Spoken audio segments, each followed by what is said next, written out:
sitting last time? Newton always sits in that second chair. So, when Nancy had me, I was always at that one, and really. it was Out of just sight, kinda- out of mind. Yeah, so, odd type thing, because every time I want to jump in. If you miss, point of order, Mr. Chairman, excuse me, something like that, if you want to add something to the conversation, I have no problem with it whatsoever. So, there's our delay. Lord, that makes me need to jog. I don't like I didn't know I don't like that that profile was view, lady. yeah. What are you gonna do? Stop working out? I know, I know. Slowly and surely. And that's the thing, I need, because there are times when I'm not done here till 6, 7 o'clock at night, where we have these meetings, it's 9, 10, maybe 11:30 at night. Go home. And to wake up early. I'm not a morning guy, I like afternoon, you get all the frustrations out, type thing. That's how I was when I used to go to the gym. And when I was in Florida, I lived right across the street from the little community shopping center that had Publix or whatever, so I could go get my fresh seafood, my fresh vegetables. Everything And go fresh. cook it right then and there, in and out, in 8 minutes. 8 minutes. And then come home and start cooking and prepping. Mhm. I also would end my day at 3:30. So I'd come home, get up Have a shopping errands or handful of whatever, that type of stuff. Get my workout in, shower by 6:30, I'm cooking dinner. Dinner. You know, Yeah. here I don't have that luxury. Yeah, I used to. I used to work out too. I used to do, I really enjoyed weightlifting. Really? I enjoyed it so much. And then life, Yeah. it started getting busier. So do you ever do it competitively? Not Or just- competitive, and just for the fun of it. I So just did liked you it. do CrossFit like Tam did? I wanted to get into it. I actually signed up for classes, but then I started getting very, very busy and I didn't have time. Yeah. I would have loved CrossFit. CrossFit scares me. I think younger me would have loved it. Older me, I've had my last knee surgery and blown out my Everybody, last yeah. shoulder and all that, and that's the thing that scares me because of the explosion. Mhm. I'm afraid I'm gonna blow out another joint. Mhm. So, Yeah, but I know, I used to, that was pretty much all I did when I was in the gym. Did it like 15 Yeah. minutes of cardio and everything was just weightlifting. But with my brother, because my brother used to go work out with me, he would be like, okay, you gotta do this like this and this like yeah. that. And See, lifeguard now, I'd swim. I'd swim 1.5 to 2 miles in the morning, 1.5 to 2 miles at the end of the day, and then still get my workout in. And, yeah, I doing know. that in between. I wish we had some kind of little, when we did that. I bought, athletic center. that's why I bought the house with the pool. Oh, So okay. I could start doing some of that stuff. Oh man, I didn't realize I was gonna have to replace the entire plumbing system on the pool. And I'm still battling. Yeah. Out of a teeny tiny little leak somewhere, so I'm losing water, and it's more so than just evaporation. Yeah. Of where it's coming from. And to figure that part out. Yeah, and I'm at the point now when I've replaced everything I can replace except for replacing the pool itself. Yeah. And if that's the case, I'm going to replace the pool. Yeah. Or- I mean, if you're gonna go ahead and replace it, go ahead and Yeah. replace it the way you want it. And instead of, I wish I had just decided to replace it, and I've spent enough where I could have gotten one of those infinity pools where I swim against the current and it doubles as a hot tub. I should have just done that. I didn't think those things existed. Yeah, I had one in my house. I lived on the golf course in Tallahassee before I moved up here, and I had it in my backyard. 15 grand for an extra 5. You could put the cage on it, so you put the find enough screens so that no seams and the mosquitoes wouldn't eat you up. Oh, It would have gone awful from the back, but that's why you put it in the backyard next to the woods, so I didn't really pay attention to it.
Brad Bowen. So, Ms. Eva Morales, she's our planning technician, so we're both brand new at, community development office. Eva's been in the county, working with, working with tax assessor first, so she at least knows some of the streets and stuff. Look, I don't get a lot from someone that told me they used to work at a tax assessor's office. What you do? Okay. Well, different.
Yes.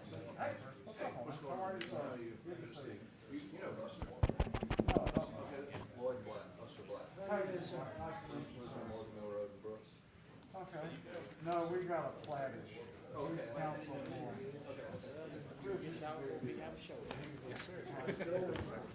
Okay,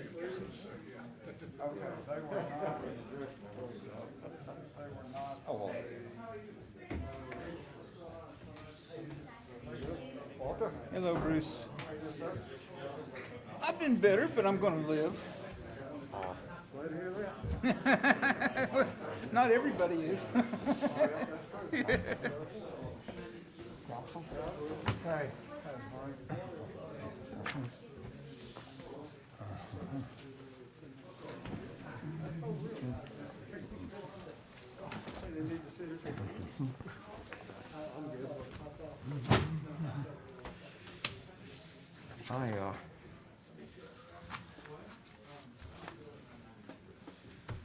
I got Jeremy to do a critique on the landscaping thing on this. Yes. So I got Jeremy Buffington, who works for Paragon, to do a, Normally, we Yes, sir. do our election of the chairman and everything, it's not on the agenda. So we just need to figure it to next month, we've got plumbing on You it. can, or you can amend the agenda to. We're already gonna amend it to move the water authority up for those 10 minutes. Okay. Yeah, we're gonna be here a while tonight. Okay, let's just forego it to next month if y'all are agreeable. I'm good with that. All right, No, I got Jeremy Buffington to do a critique of the landscaping things on here. And I gave that to Brad this afternoon. I didn't They're get getting it together. They'll be soon. This is on any ID? Yeah, it's like, he said 25 would be a lot more reasonable than 50 feet. Sounds good to me. And some other things, and you didn't read, I gave Brad a copy of it, you might want to look at this one, you may not. Okay, well, y'all aren't gonna be voting on it tonight? No, I know it. Thank you. One signed up. Yes, sir. And I may have to recuse myself from any kind of a vote anyway, because it's of time to begin the meeting, the, sorry for the delay. I think all the sign-up sheets have been brought up, if anyone here needs to speak, we can provide the sheets there if you want to speak to the item on the agenda. First item of business tonight is we need to amend the agenda to move one item up, about a 10-minute presentation. We need to help the water authority out a little bit, so with that being said, I'll entertain a motion to move item 7 under D up, we talked about first. So move. Do I have a second? Seconded by Mr. Bowden. Those in favor signify by raising your right hand. Okay, so I think what we'll do is go ahead and call Joseph Johnson on up to the podium. Let him tell us a little bit about himself and where we're going with the water authority. Good evening. I've just been recently hired as the general manager for the Spalding County Water and Sewage Facilities Authority. And one hot topic that they've been discussing for the last 12 months since I've kind of been in the Griffin Spalding area is water and sewer, mainly sewer. So this is kind of our way of starting to bridge the gap and starting to build the relationships with the Planning and Zoning Commission, with the Spalding County Board of Commissioners, in order to get an idea y'all's plan, so we can incorporate it with our plan. So we can kind of be cohesive all together and for the better of Spalding County. So what I'm hoping is, after this meeting, this is just gonna be the first, where in the future, we'd love to sit down at a table and do a roundtable discussion workshop, town hall meetings.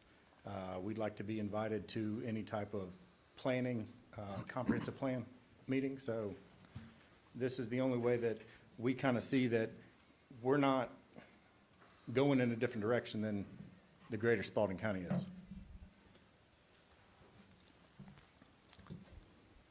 Anybody else have questions? I am so glad to see y'all pursuing that, because anybody that has been out on the road between Griffin and Jackson wants to know what and why all that stuff is happening over in Butts County. And it's simply because they had the foresight to run sewer out to that intersection. So I just can't give you enough kudos for getting on this train. Thank you very much. I don't want to be presumptuous, but I don't know how much you know about the planning process.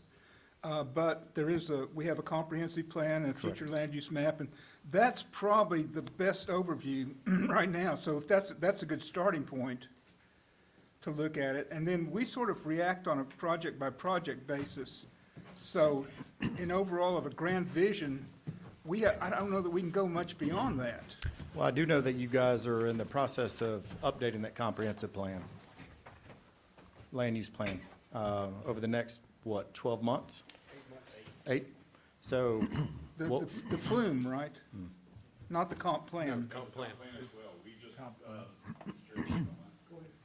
we just signed a contract with Blue Cypress, and the kickoff meeting for our comp plan and our capital improvement element to include our future land use map, begins next week. Oh, okay, that's nice to know. Then I hope you would have someone, you or someone from your staff thoroughly involved in that, because I think, for me, when the first time I went through that was like the best read I could get on the county as a whole. Correct. You know, not my little part of it, or the roads I travel. And one thing to mention, based on the land use plan as it exists today, there's no need for sewer in rural areas because you can't support it. So that's where I think the Water Authority and the Planning Commission need to work together, Yeah. so we understand what the expectation that y'all are wanting to see, where we can kind of build it into our vision as well. Well, there are targeted areas for development. Yes, sir. And if we're not clear about that, we can be clearer. But it would also come out through this planning process. Yes, sir. Where do you think you'll have capacity for the sewer initially? Well, there's a couple of areas, the Tri-County as a hot topic, 1941 North, and then out 16 going towards Jackson. So those are the areas that the authority has talked about. Yeah. But to definitively put a finger on it, they've not given us any direction on the way they want to pursue it. Yeah. Okay. We'll do what we can for you. We look forward to working together. Thank you. Okay, thank you. Thank you, Judge. Okay, back up to the top of the agenda. First item up there is application 21-11Z. Christopher Edwards, owner, 3217 and 3305 Pebble Road, approximately 2.35 acres located in land lot 28 of the third land district, requesting a rezoning from R2 to C1A for the purposes of opening a legal office. Chris, do you want to come up and speak to that? If I may present, Lloyd Black is representing me, if I may. If you have any questions for me, I'm delighted to answer them. Okay. If you'd rather have them. Okay, Mr. Black, come up and state your name and address for the record. My name is Lloyd Black. I'm an attorney at law. My office is located at 296 Morgan Mill Road, Brooks, Georgia, in Fayette County. Mr. Chairman, I am tonight representing Judge Edwards because of his recent surgery, some of the side effects of which are still obvious, and we didn't know what his physical state would be tonight, so he had asked me to prepare to be able to represent him, and I am doing so right now. This is an application to modify 3317 Fayetteville Road and 3305 Fayetteville Road from R zoning to C1A zoning for the purpose of eventually establishing a law office in the building. Judge Edwards had formerly made a residence of this property. For family reasons, he was called upon to move to Fayette County to another house that he owns there. He wants to make use of the subject property to establish a law office for his private practice of law. You may very well be aware that he has previously practiced law in Spalding County and has served for a bit more than 22 years as a Superior Court judge in our Griffin District. He is prepared to return to the private practice of law, having retired as a Superior Court judge several months ago. With that in mind, he seeks this rezoning to C1A. I might say that in looking at his application, he states that the use would fit the area, which we firmly believe. The property is not necessarily vacant at this time, but is on an in and out basis by him and would be modified to suit the requirements of a law office with the customary comings and goings of a law office at that address. We feel that the property fits the requirements for C1A, and subject to your discretion, we would ask that you favor the property with a change from the R zoning to C1A. I would like to ask you if you have any questions for Judge Edwards or for me at this time.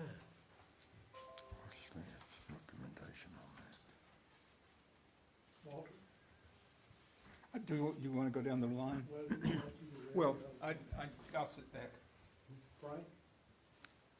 I'm good right now. I have no questions.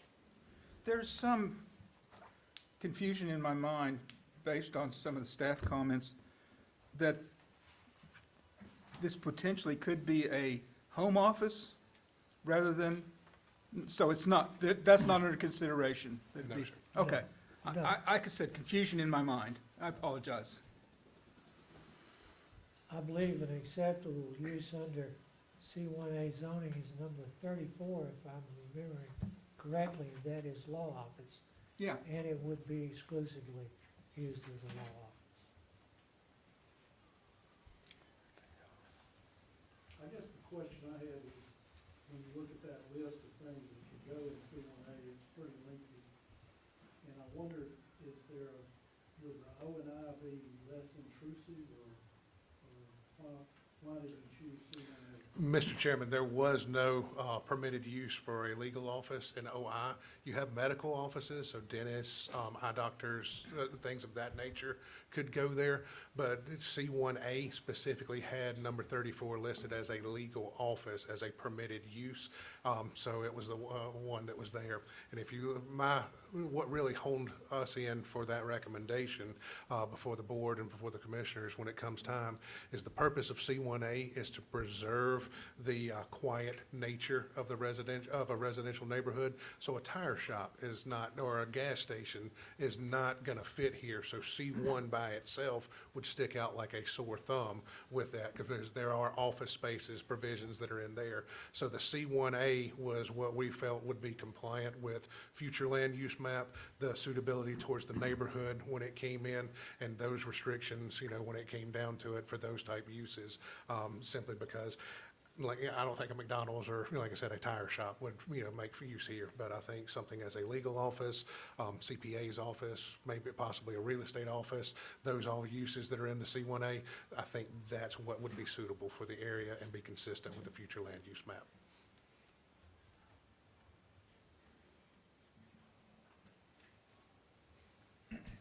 Brad, just to be clear, you have a condition that says that if it ever changes from an office, it's got to be rezoned.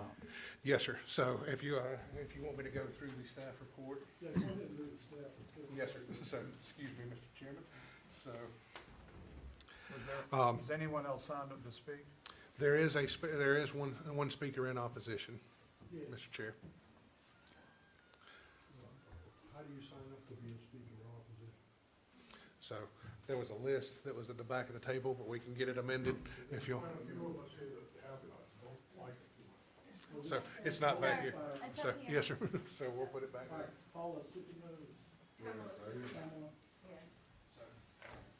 could you relinquish the podium for a minute? We'll bring her up, let her speak. get things out of the way, Mr. Chair.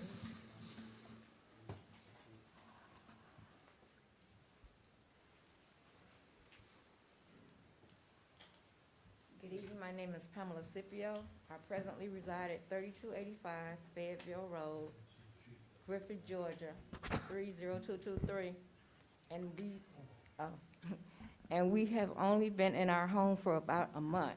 And my house is directly behind the property that, well, next to it that we're speaking of. So right now, the traffic is bad on there, so I wanted to make sure that the traffic would not get any worse. And I was under the impression that a gas station was gonna go there. But now you guys are saying something about a law office, so that changes the whole premise of me being here opposing. So I just wanna make sure that I'm gonna be able to get out of my home, because that's my husband and I. That's our retirement home. So we've only been in there a month. We moved in a day before Thanksgiving. So then to hear about it's gonna be rezoned, that like just totally messed all our plans up as far as like relaxing, enjoying your golden years, enjoying your grandkids and everything. So we're trying to find out what's going on tonight and what's the rezoning all about. You have anything to say about it? My name is Coleman Scipio, and like my wife just said, we just bought that house a month ago. Then all of a sudden, now, it dropped this bomb about rezoning, making this property right next to a gas station. I'm retired. I'm about to die of homelessness. I don't want to come out my house. I try to get in my house, looking at cars all day, stopping all day, right next to me. All right, did you understand that it's not going to be a gas station? Well, we just not finding it now saying that. But then I don't want a month later, they done change it again. No, sir. And it also, did you understand that if it changes, it'll have to be rezoned? Okay, well, and all this rezoning, all this changing, how do that affect me, my taxes? So I don't want to get caught in somebody else Commercial property. doing good. Now all of a sudden I get a bill because they decided to rezone. I'm right next door. Well, you live in Spalding County, so your taxes could go up, but I would say that his law office is not going to make his taxes go up. It's going to go out on a limb and say that. Yeah. If it's a law office, you know, that's okay. But if it's a gas station or something that's gonna really affect us like that, I have to take we had to pour a driveway on Bates Road in order to get out of our house. We can't use Highway 92 because it's constant traffic. Yeah, And just to say one more thing, we stayed in the hotel for a month and a half before we found that place. A month and a half, a Bellevue hotel. And they must be bought the house. Nobody told us this gonna be rezoned, or I would never put my money in this place. So I ask you guys to look at that before you make a decision. Because to me, that's my home. I'm retired. I got no other place to go. And I sure don't want to see a change. Thank you. Question, is your lot on open to Vineyard Road Right next door to here, we on. or the Fayette This Road? lot is right on the end. We're on Highway And we 92. right next to him, We're next to Bates Road. right next to. My bedroom, I can see his house. Yeah. He's in the cone of the, triangle. He's in the triangle. We've got the map, so Mr. Edwards, y'all are. if you would like to say something, just come up here and state your name and address for the record. I haven't met my new neighbors yet. It's a pleasure to meet you. I heard that you moved from somewhere far and chose this for a home, so welcome. Where did you move from? Thank you, and so welcome. Perhaps I can speak to the things that you've heard. I've heard, and if I may, members of the commission, that there's been some local talk stirred up that may account for the things you've heard about a gas station. I have been informed that the fella who owns the Marathon, which is just like 100 yards from the corner of my property, is now that he's heard that there's a rezoning underway, he has, through someone else, wanted to approach me and said, gosh, I'd like to have that and I'd like to trade you something for it. Now, if he has, I'm inferring here and I'm really speculating, but having spent the time that I have in court, you know how things get started. I've never discussed putting a gas station there. I have no intention to put a gas station there. I have never told anyone I want to put a gas station there. If you've heard that rumor, it's come from the notion that perhaps this fella or someone else is trying to stir you up to get you to say something that's completely unfounded. The other thing that I've heard that's a rumor that's been stirred up, which I think has been spoken to by Mr. Yeomans to some extent is, and I'm not your lawyer and I'm not giving you legal advice, but to the extent that there's been stirring up or an attempt to stir up some opposition by saying that if my property is rezoned for an office, that it's going to make your adjacent property increase in taxes is, I don't know that there's any basis in law for that. I don't want to say that whoever told you that is saying something that's just completely false, but I don't think there's any basis for anyone saying that. Now, if your property were rezoned commercial, then of course, but that's not something that could possibly happen without your consent, without you wanting to make it happen. I intend to make no changes to the structure of this building. I intend to put some awnings out front. There are 6 big pine trees out front that need to come down because your ordinance says I can't have anything over 30 inches high within 30 feet of the pavement, and they're just generally too big, and you know what pine trees can do. And so, except for that, I don't really have any intention to do anything to it except probably add a little parking area out front. So, yes, ma'am. Yes, ma'am. I don't intend to do anything down there. Nothing. What she's referring to is there's a house that's up more toward the point of the triangle. This is generally a big triangle. There is, within probably 20 feet of the border with my new neighbors, a 20 by 40 enclosed barn with doors on it that I also intend to really do nothing to. I've had occasion recently that I thought I might want to store some evidence in it, but I haven't done anything. I don't intend, it's not going to change its appearance. There's not going to be anything in the yard. I don't intend to do anything like that. You're going to see really no difference. You're not going to see a lot of traffic. Most people don't like to come to a law office anyway. I've known that.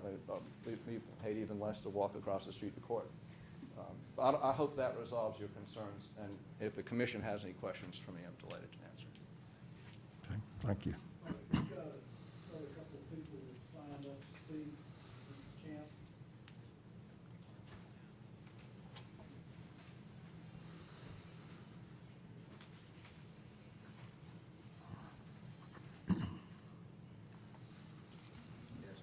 My name is David Camp. I live at 3381 Fayetteville Road, and I'm totally opposed to this property turning into any kind of commercial, period. That intersection is bad anyway. There's too many accidents. Just speak to the If you add anything else to it, it's gonna make matters worse. Could you speak in the mic, please? Okay, I'm sorry, Thank you. but I'm totally against any kind of commercial property being put there. I mean, I just, like I said, the intersection's too bad to start with. You start putting something else like in there, it's gonna get worse. That's all I have to say. I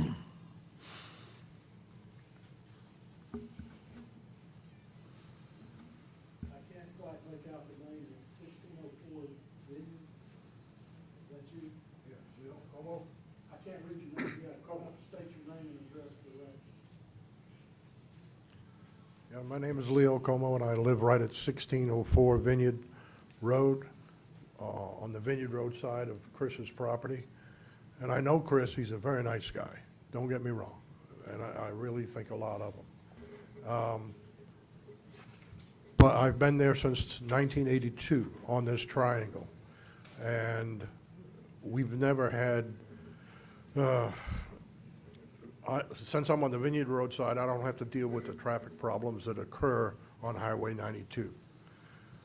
If you're considering rezoning that area, I'd like somebody to do a DOT study from, let's see here, from Cheatham Road to Henry Jackson Road, and see, just for the last 5 years, just in the last year, right directly across from Chris's property, there's been 3 fatalities that I know of, right directly across the street from his property within the last year. I don't know how many there are on that particular stretch of road from where I just mentioned, from Henry Jackson Road to Cheatham Road. And you could see the amount right directly on his corner where Vineyard and 92 intersect. There have been multiple accidents. Just like the gentleman over there just spoke, he lives directly across the street from that same point on that triangle where Vineyard and 92 intersect. I have no objection to Mr. Edwards wanting to put a law office there. I personally work from home, okay? I don't understand why I understand he wants to put a law office, but why he would need to rezone it. He's already got the home there. He can put the office there and not get it rezoned, okay? I don't understand why he needs to have that rezoned. And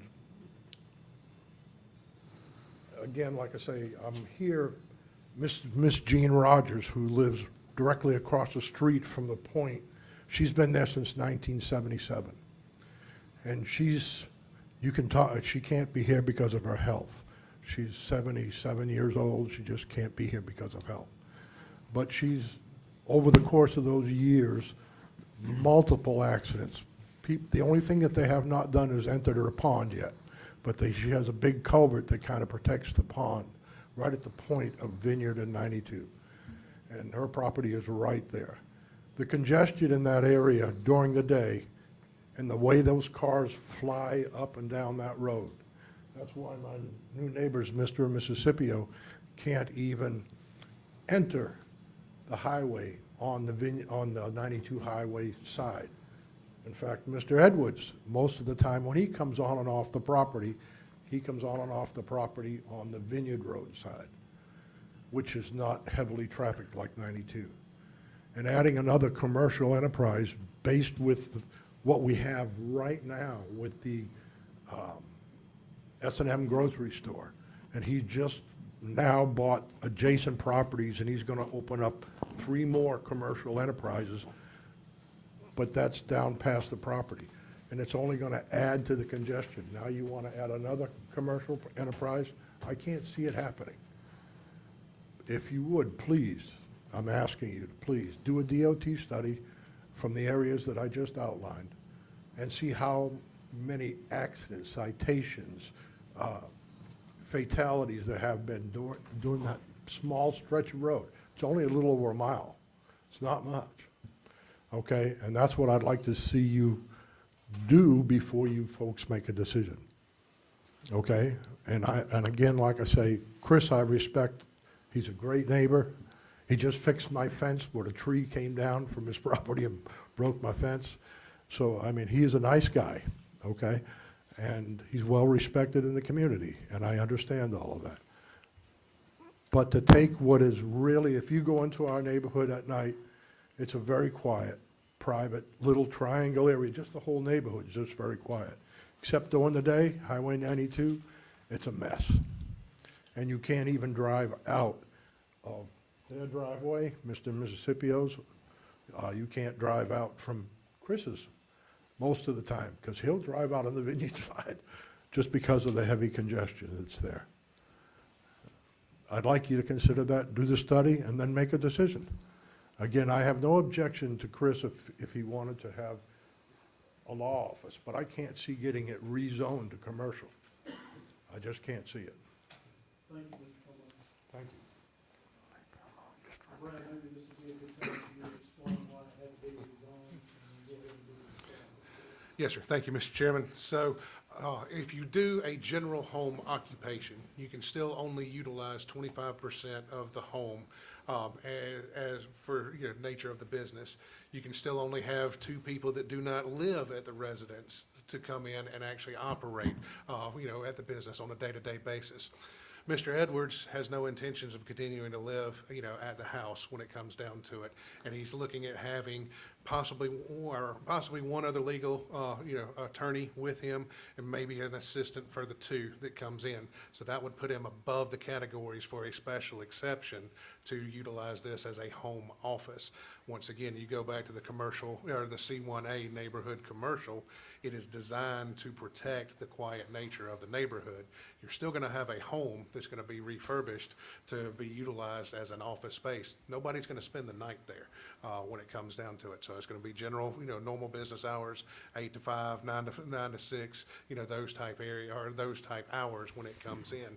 You're not gonna have folks coming to and from later at night when it comes down to it. So from that use alone, C1A is a justifiable use when it comes in, and it's still supported by the future land use map. And if you look at the adjacent properties, so let's see here and see. So I've got the Q Public site pulled up, which is a little bit bigger than just the overlay that we had for the zoning map. So the subject property is actually this parcel and this parcel that comes in. Both are lumped together. So this one's the one with the house. This one's the one with the accessory structure that comes in. So approximately half a mile. So up the road, you've got a C1A zone commercial property. Over to the east, you've got roughly 500 feet to the OI. And once again, OI did not have a provision or a permissible use as a legal office as it came in. And then on the south side of Highway 92, approximately 360, 400 feet, give or take, you've got this corridor of almost 3/4 of a mile of C1 zone properties that come in around. So the majority of these C1 properties have not been developed. There is a gas station that's at the corner of Bates Road as it comes in. And then further on up the road, you've got the C1 property up here along 92 as you exit out of Spalding, or, you know, continue out of Spalding County as it comes in. So once again, from a zoning perspective, the legal office is a permissible use and permissible primary use for the C1A district. The purpose of the C1A district and for the development is to protect the quiet nature of the neighborhood. So to alleviate some of the fears of the citizens that are here, a gas station in C1A does not fit. So it is not a permissible use. It is not a special exception, or I'd have to double check to see if it was a special exception. But the purpose of the C1A is not to have the gas station. The purpose is to have the house. So think of it like the legal office, an eye doctor, a real estate agent, et cetera. So when it comes down to the staff recommendation, we do recommend approval for this application. There are some things that will need to be taken care of. There is an existing driveway cut coming off of Highway 92. So Say that again. there is an existing driveway cut coming off of Highway 92. So that GDOT would continue that use. That may just be an employee-only type access for the property. GDOT will have to do another study because you're changing the use of the property to figure out if he needs to have the XL lane, decel lane. We would recommend that clients and public use would come off of Vineyard. There is also a roadway cut on Vineyard, but it is not paved.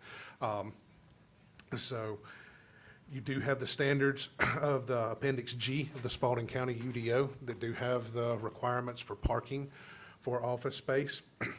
those conditions would have to take effect, and we would recommend use coming off of Vineyard for that parking space. An annual business license shall be required, and any future change of use outside the scope of an office should require a revisit before the boards, so to make sure that it's still appropriate for the use and still appropriate with future land use map at that time. May I have permission to speak, please? Sure, come back. I'm sorry, I'm not sure what's happened here, but certainly that silence is before I enter. To my friends who have spoken, and I've never met you before, Mr. Camp, but it's a pleasure to meet you all. I have, of course, I'm not sure how to express this exactly, but to the extent that any of you have a holiday gathering at your home, and you have 5 or 6 cars there, you'll probably have more cars there and add more to the traffic problem than this office ever would. A law office is not a place where you have 10 cars there at once. Chris, could you just step up to the podium? Sure, I beg your pardon. and address- I beg your pardon. address Okay, so, us? I beg your pardon. Thank you so much. Well, I also want to live in peace with my neighbors regardless of whatever decision is rendered, and I want to assure them, a law office with a couple lawyers in it, you don't have a lot of people sitting around walking in and waiting to see a lawyer, and I'm certainly not going to be running that kind of a practice.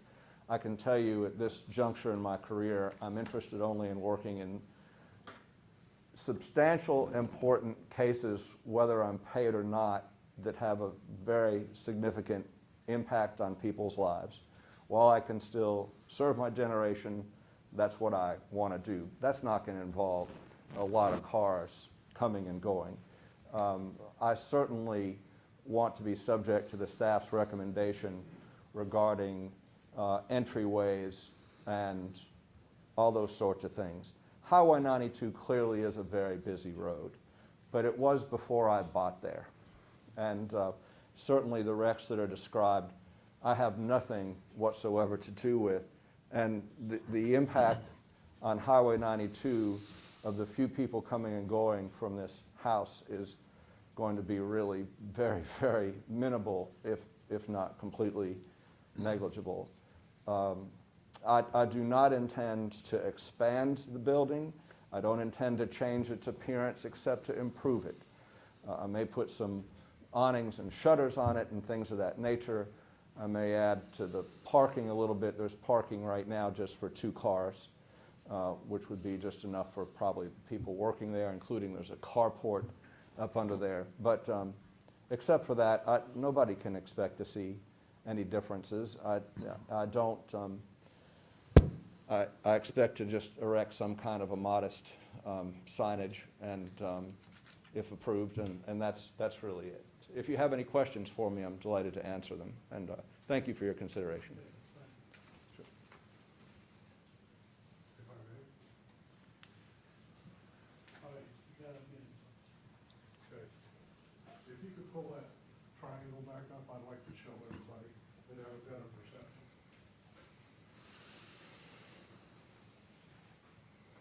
This area right here is where the gas station is, then we have an insulation company over here. There's 2 more commercial property, or 3 more commercial properties here that the owner of the convenience store now owns and is refurbishing these.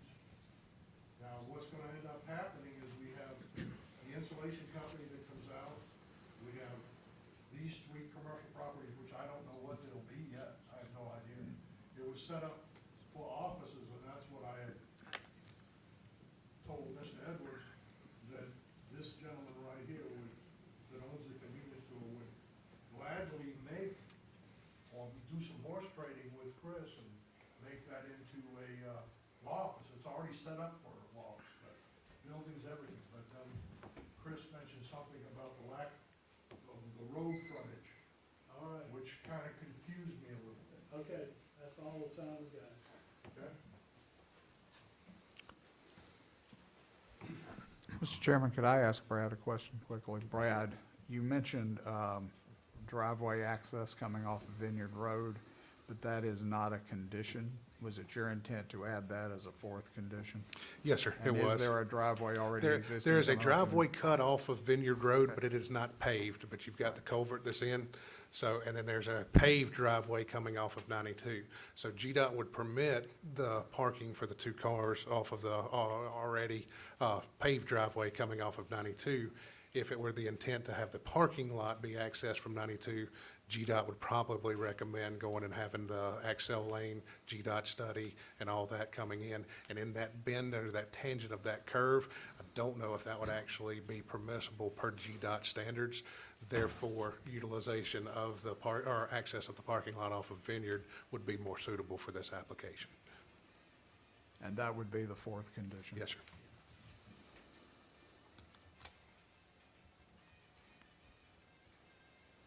Okay, Frank, Jason?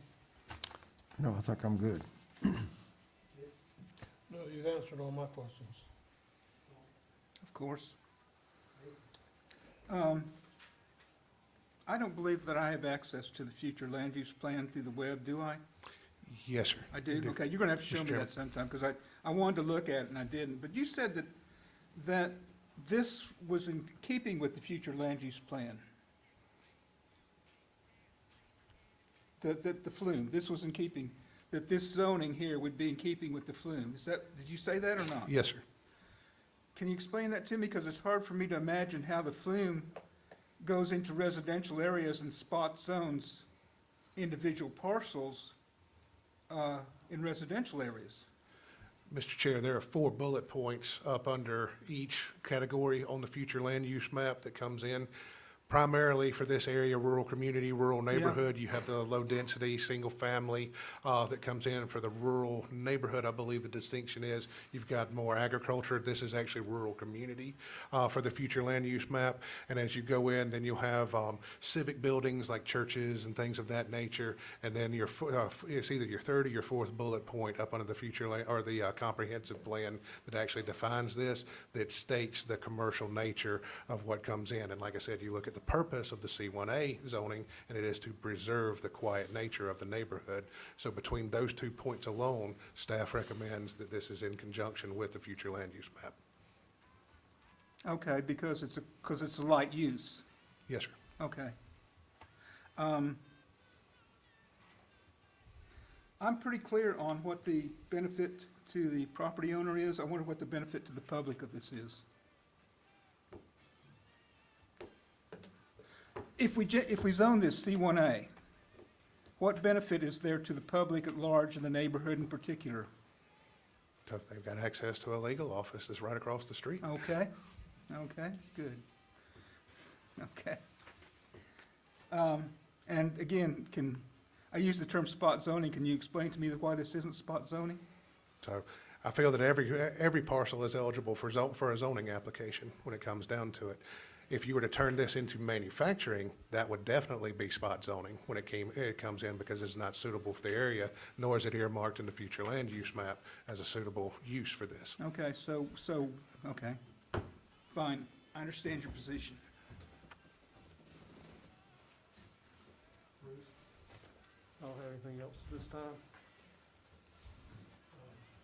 Okay, if there's no further discussion, I'll entertain a motion, and if you make the motion, please have it include the conditions that were stated and the one that would, number 4, that we added with the driveway access.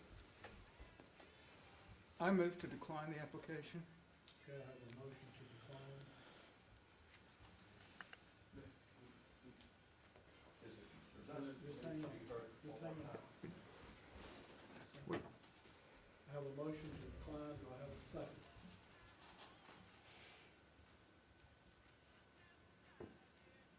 I hear no second, I'll entertain another motion. I'll move to approve application 2111Z with the conditions and the additional condition on the entryway from Vineyard. Let me say this, it would appear to me that the biggest problem you've got on Vineyard Road is traffic. We can address that. We can do something about that. If you'll just, We need to have Bear a with us. second, and so you can go into Yeah. discussion. Do I have a second? I'll second. Second by Mr. Ballard. Those in favor signify. Well, you Wait. got into discussion. Frank was still talking well, over here. this is the traffic situation. We can do that at another day. Can I, okay, never mind. All right. Those in favor signify by raising your right hand. Those opposed?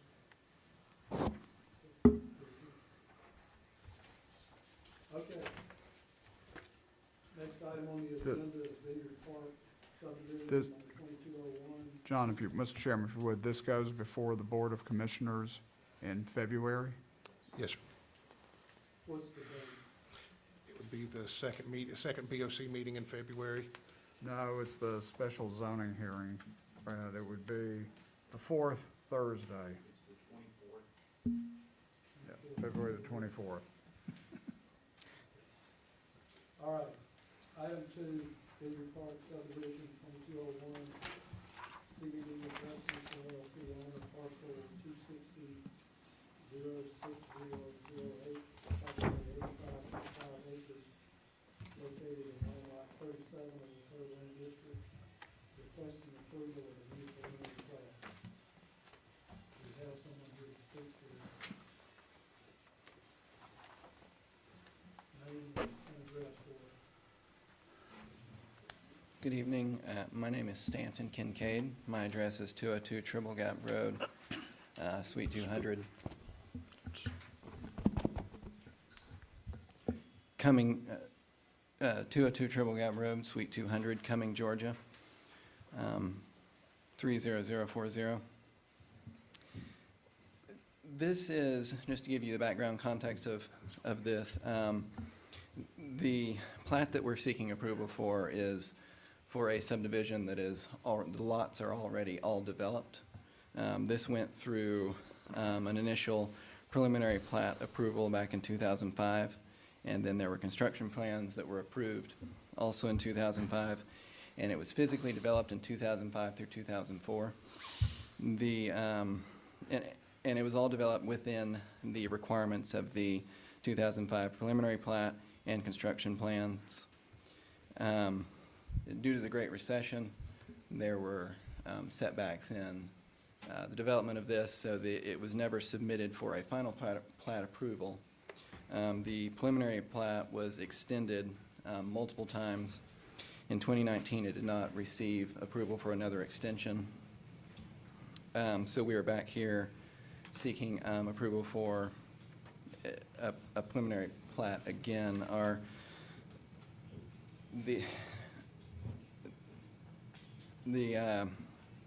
My primary reason for speaking tonight is staff recommended that it be approved, but staff also recommended 11 conditions. 4 of these conditions make it infeasible to develop the neighborhood or to put houses on the lots as they are, as the neighborhood is already developed, as the lots are already developed.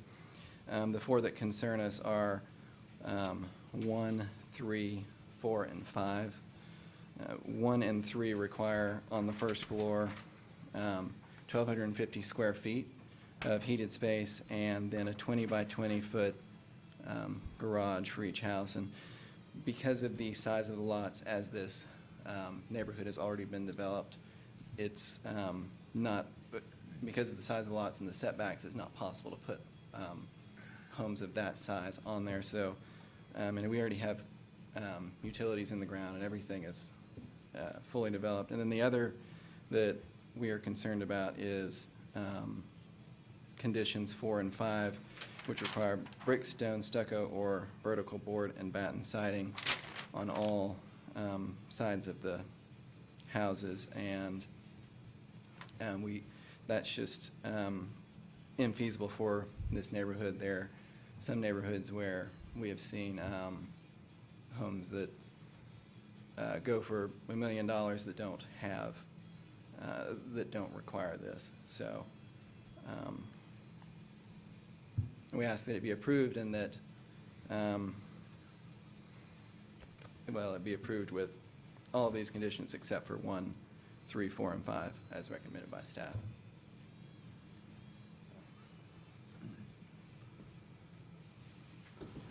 Thank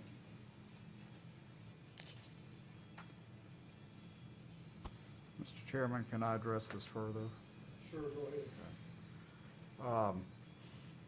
Mr. Kincaid's representation on this, on the history is accurate, but let me add a little bit to it. Excuse me. This subdivision was approved as a special exception subdivision. I believe it is the Country Club design subdivision. Yeah.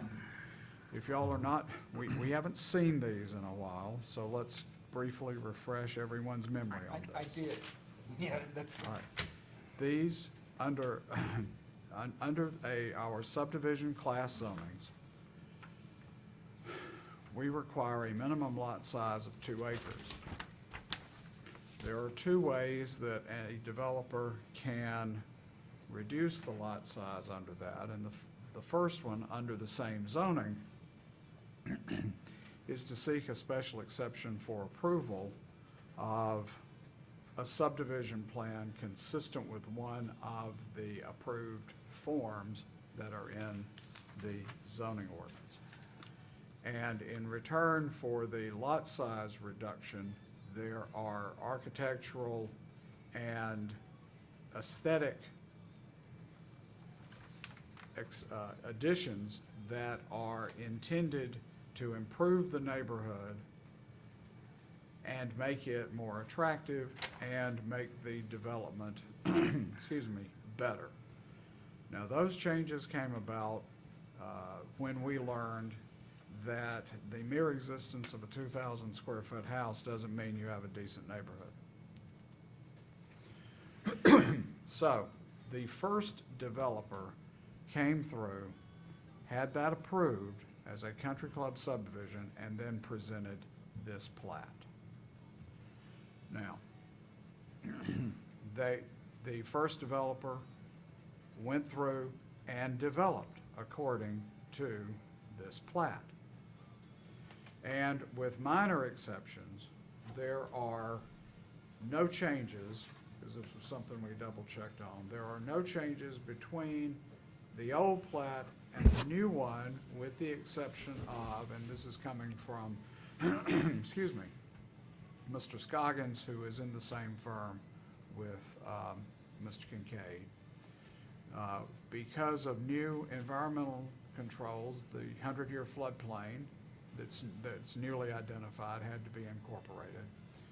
And then there were some minor revisions made to show Phase 2 lots 78 through 82 as a result of that. So generally, everything that you see on this plat is exactly what the county approved.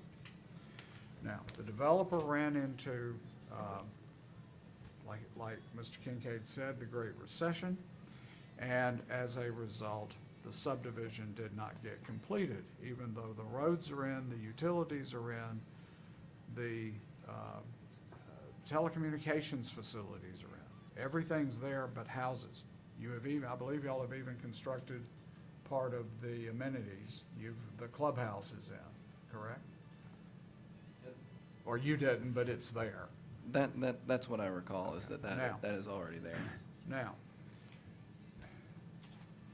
so as a result, the mortgagee who had this property acquired it, and then it came to y'all repeatedly, every 2 years for renewal of the plat. The county became concerned about properties just sitting there and not being developed, and we added provisions in the mid-2010s to restrict the number of times you can have your preliminary plat approved. So, when the developer came back last, after transfer and acquisition, in 2019, you refused to approve an extension of the preliminary plat. So as of 2019, there was no preliminary plat approved. Now, after another acquisition and transfer, or anticipated transfer,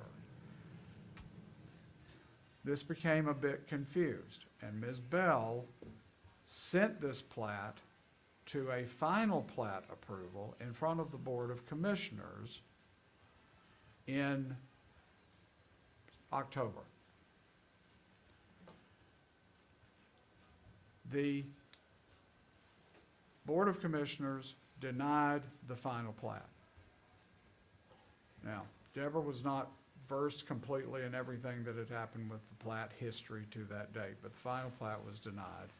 And once that denial occurred, then the developer preserved his rights and protected it to challenge the denial, and that is pending in a proceeding in Superior Court now. Now, what we have done is stay that case and bring this back to you from square one. In other words, the preliminary plat starts over. And if the preliminary plat is then approved, it goes to, through the process and gets back to the Board of Commissioners for approval of the final plat. So what you have before you is the same plat you saw, and I can go through the years, but in 2007, 2009, about every 2 years through there until 19, this plat was valid. And the only thing that is, the special exception is still valid. The denial of this plat will not impact the validity of the special exception that's approved to allow the development. Okay, that's not at issue. The only issue is this particular plat. And for example, we have requirements that say, once the final plat is approved, it has to be recorded in a certain time. We have other obligations that require people to move from preliminary platting to final platting quickly. Those were not done, so what this is bringing the plat back to day one to say the special exception was approved. Here's the plat that was approved in 2007, I believe, was the first one, and then allow this to go forward. Okay? Are there any questions on the posture of this? Brad, I didn't mean to take your thunder, but this is unusual. Okay? And if y'all have any questions on that process, I'm happy to answer them. And then after we get those questions, we can discuss the conditions, because I'll turn that back over to Brad. Newton. So, again, tonight, we're back to square one, and we're really just talking about the plat for consideration at this time as this laid out and has been laid out in general since it started. As far as some of these other guidelines and stipulations been put on, at that time, I recall that there were certain things that applied, as you mentioned, about the amenities and so forth and so on. But I can't remember the details of the other requirements as far as the exterior of the buildings and so forth at that time. Was that in existence back then? Initially with the country club subdivision? Bruce, I have pulled up my old file dating from the time this first came to the Planning Commission on May 23rd, 2005. Excuse me. Now, keep in mind the criteria for the country club subdivisions in place. All right. Now, there were no conditions imposed on the plat in 2005. All right, there were none recommended. Now, the plat was ultimately approved on June 28th, 2005. And it was approved on a vote of 4-0 with staff recommendation of approval by Chuck Taylor and with no conditions. But back then, it did allow for the smaller house sizes. That was included in there? Well, bottom line is this is R2. So the minimum square footage is 1750, I believe. And there are architectural requirements for country club. Now, there are aesthetics conditions that are proposed in this staff recommendation, and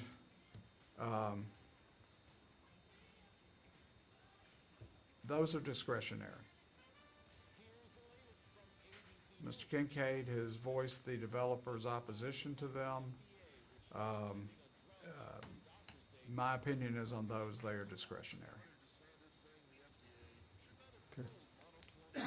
And that's why I defer that back to Brad, and he can explain to you why the conditions were proposed. Mr. Chair, yes, sir, thank you. Just double check, nobody else has signed up to speak. So, Mr. Chair, the surrounding area of this neighborhood has changed, or proposed neighborhood has changed. We are anticipating an R1 zoning for a 49-lot neighborhood directly across the street to come in. Minimum square footage for R1 would be 2,000 square feet. To the east of the subject property, you've got Vineyard Ridge subdivision. Homes range in size from roughly 1,850 square feet to over 2,500 square feet in that subdivision. Serene Lake is further to the east, has a little smaller sizes that come in, average home size, or homes range in size from roughly 1,300 square feet to 1,800 square feet. And to the west of the property, a lot of the residential homes that are out there do not belong to a named neighborhood with a homeowners association or anything. They're just regular individual lots. And you've got, those homes range in size from 1,360 square feet to 2,200 square feet or more that come in. And then to the southwest of the property, you've got Edwards Road subdivision. You've got stick and brick, traditional build homes that are 1,600 to 2,600 square feet in area. And there's actually a couple mobile and manufactured homes that are in that neighborhood that are 1,100 to about 1,500 square feet that comes in. So taking that into effect, you're not going to be able to have the larger land sizes because of the special exception, but you've still got to create the suitability towards the neighbors that come in. So staff went ahead and incorporated in some of the things that he's heard y'all discuss at other meetings that we're talking about. I know some of these are excessive, but I'm okay with the board walking them back. I really wanted to have the discussion to help dial us in for the next applications that we have coming in for what the Planning Commission and Board of Commissioners are looking for. So I at least wanted them to be there. You've also got some provisions within the special exception subdivision that comes in with regards to the amenities, the roof pitches, the 1,250 square feet of heated space on the ground floor is one of the requirements that's of the actual zoning code as it comes in. So and to the developers, I guess credit, for lack of a better word, that did not exist when this was first platted. But it has been added since because of problems we had with house designs. So that is a code requirement now. That's condition number one. It really doesn't have to be a condition. So roof pitch 612, also a part of code that comes in. Except over roofs, roof structures covering porches, gables, bay windows, dormer windows, and garages. That's existing code as it is. All garages shall be constructed with minimum dimensions of 20 by 20, also existing point of code now. Facades of all sides shall be brick, stone, stucco, and vertical board and batting. Right now, we've got a lot of subdivisions that are out there that have front facades that are brick, stone, stucco, board batten, wooden shakes and all that. The remainder of the house gets wrapped in vinyl siding. I think vinyl siding has gone the way of the dodo from a design standpoint, but I also did not want to know if the horizontal siding or Simplank, Hardy Plank type thing is a desire of the board to eliminate from Spalding County's, aesthetics when it comes in. So that was one of the reasons why that staff recommendation was there. Same thing, next step was the vinyl and horizontal Simplank signing shall be prohibited. I think vinyl signing has gone the way of the dodo. Simplank, hardy plank, I can make an argument where it's acceptable, but once again, trying to take into account some of the conversations that I'd heard on some of the previous cases that came in, trying to bring the standard up for Spalding County and figured out where the board needed us to go. Accessory structures shall be finished with the same facade as a primary residence, also with a roof pitch of no less than 412. This is going to eliminate some of your pre-made structures that comes in, some of your rounded top, like just metal garages. So it's going to keep the taste of the neighborhood above board, raising the bar with what the commissioners have been wanting that comes in. And then that 412 roof pitch is going to eliminate some of the pre-made stuff that comes in. You had some other of your design standards and some of the other subdivision applications that when we went to go look. So decorative columns, they actually labeled them as Grecian style columns. If you set the limitation now and it takes a couple years to build the subdivision, staff recommends or recognizes that what's popular design standard today, 10 years from now when they build out the last house, may not be in style. So once again, open to interpretation, but if you're going to have porches, at least, throw some type of decorative column there, a little bit more than just a 4x4 post or a 4x6 with some stain or paint type thing. Cantilevered chimneys are prohibited. These had caused problems in other subdivisions where they were there. So I think if you're going to have a chimney, let it go all the way down to the bottom floor, or if you're going to have it on the second floor, let it go all the way to the top. Chain link fencing, permissible if it's vinyl coated. This was in some of the other subdivision, or the country club subdivisions, that the staff found during their recommendations. So I figured I'd bring that forward. Same thing with the wooden deck shall be painted or stained rather than just Thompson water sealed or something to that nature. And then just because I know this was going from an older special exception to a newer, preliminary plat and final plat, all other provisions of the country club subdivision shall apply where applicable. In the event of conflicting covenants, the more restrictive covenant shall apply. And I was trying to encompass everything from 2005 forward that may be slightly different between the two. So Brad, to make it clear, and it's picking up on Mr. Kincaid's references to conditions 1, 3, 4, and 5. And Stanton, those are the ones that you identified, correct? Right.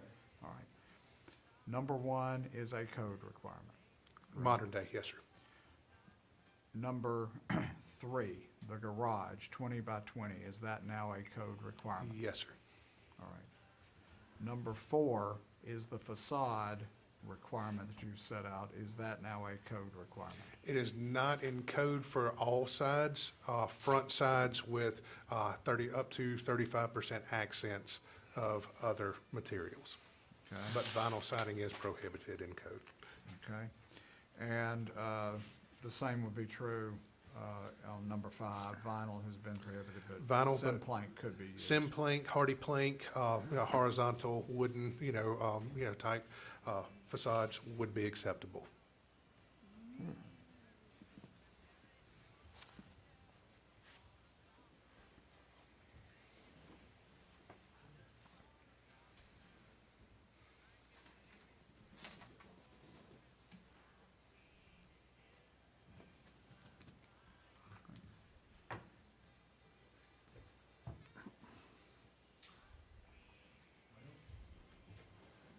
Any comment on anything?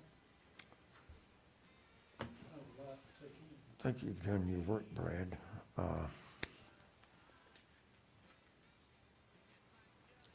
I'm glad to see some of these items that are code now instead of suggestions.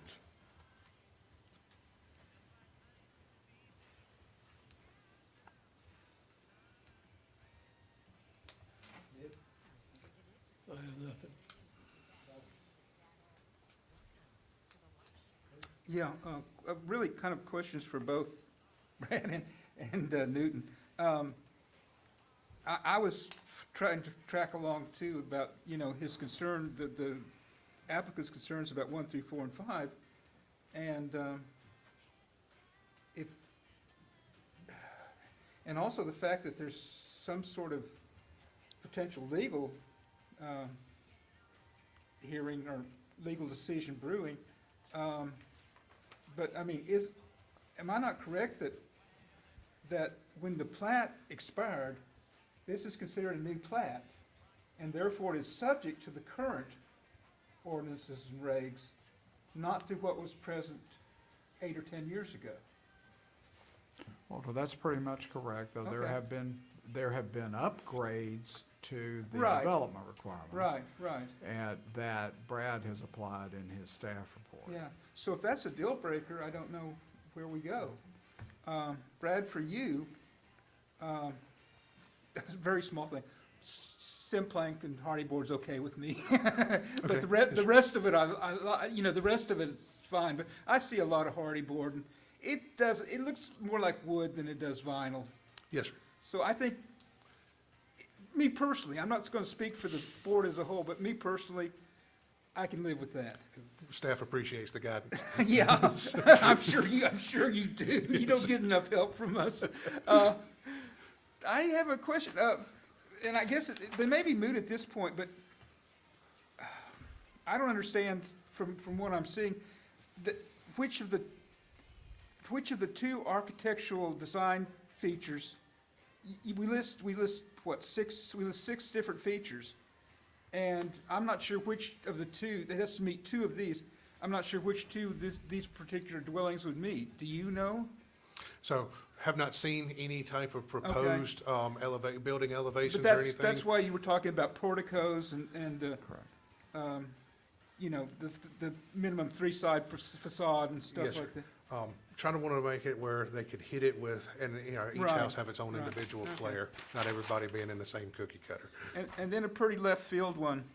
Are these lots out on the edges, are they within 500 feet of the amenities? Which one are we talking about? I'm Well, on here.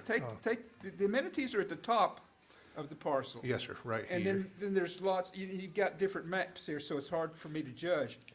But there are lots down and to, I don't know which that's left or, to me, that's right.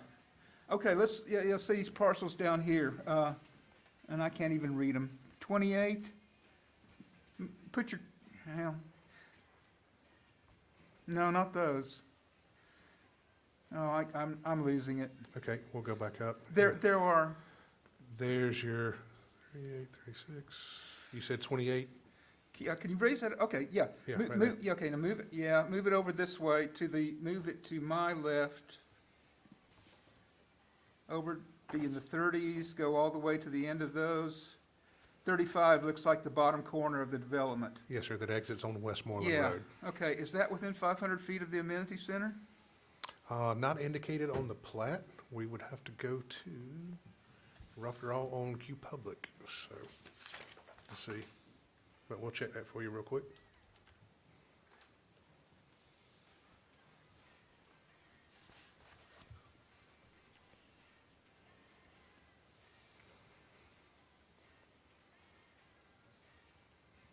Does the applicant's counsel know that while we're looking this up?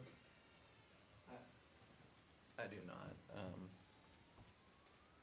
And I bring it up because I think I know what's going on. I mean, I wasn't one of the founders, but I think I know their intent. And their intent was to have a lot of access to the amenity center. And this is kind of a funky design where the amenities are stuck up at the top, and then the houses are all below and to the side. Now, this is not CAD, this is not, survey grade measurement, but roughly 725 feet from the corner of the building to where you're talking about. Well, but there would be lots below that street. Yes, sir. There would be And lots you'd be below looking- Burgundy, so it'd be like Close to 1,000 feet. close to 1,000 feet, okay. See, that would be against the, at 3:30 on Saturday afternoon, you sent me back to the country club subdivision ordinances. And so that would be contrary to the ordinance. So that's another thing we'd have to be concerned about, I would think, if we're gonna be consistent and enforce our own ordinances. So, So in my mind, that's another problem that hasn't been mentioned or resolved. If I recall correctly, when this first went through, there were unique circumstances that were wanted to have the access point and to get into the amenities section out of, in other words, there was the desire to have it located where it is.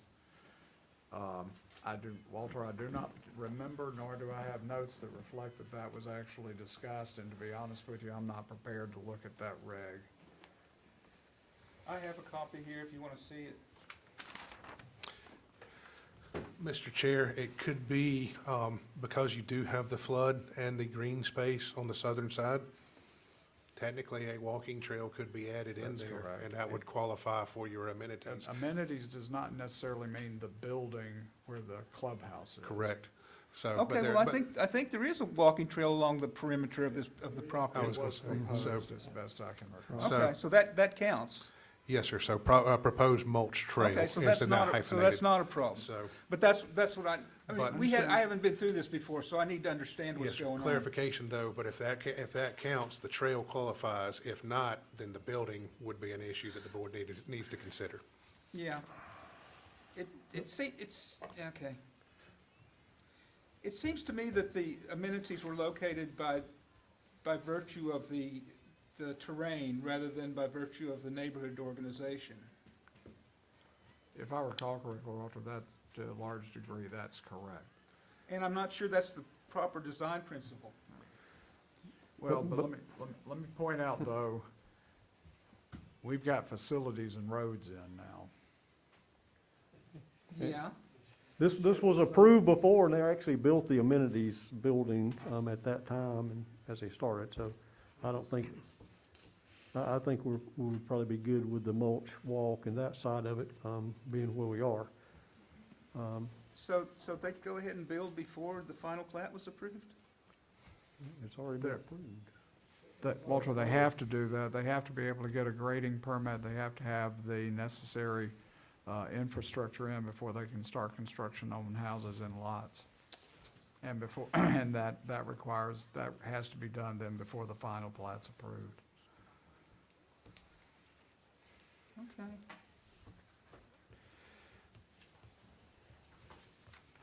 Okay.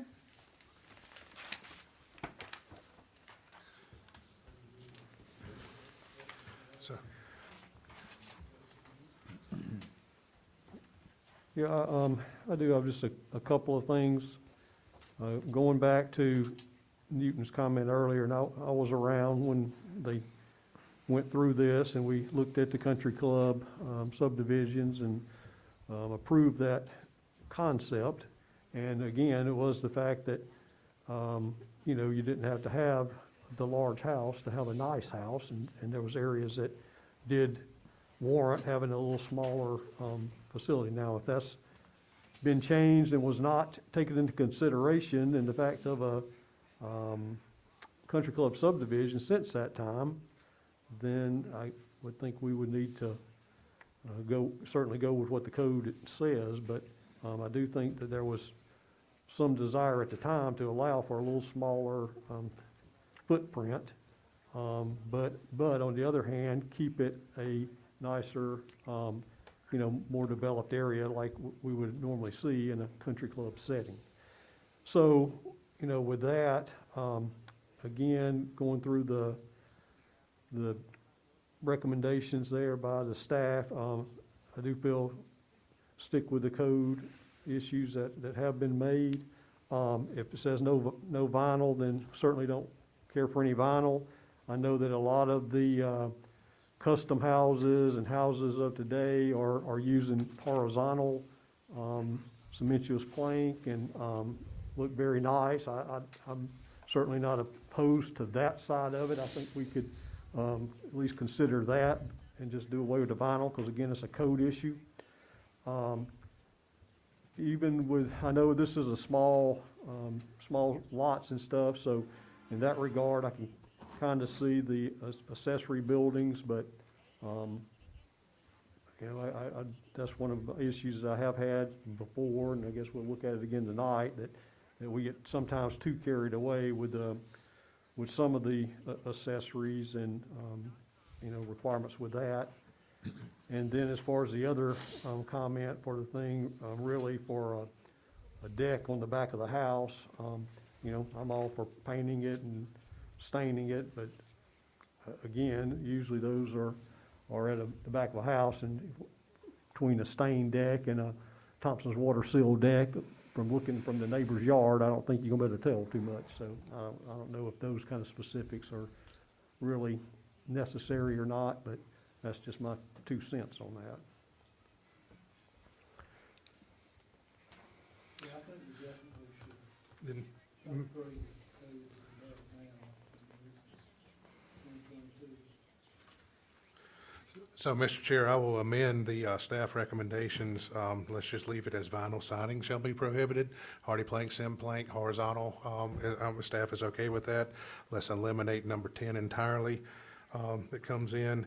The last question I have is the facades of all sides. Do we want to go to facades of all sides of the house should be the same, or just front-facing facades only, and then revert back to the, 25, 35% on the accents?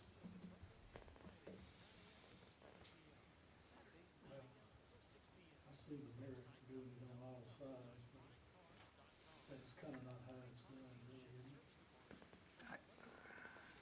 That's a tough one, isn't it? Yeah.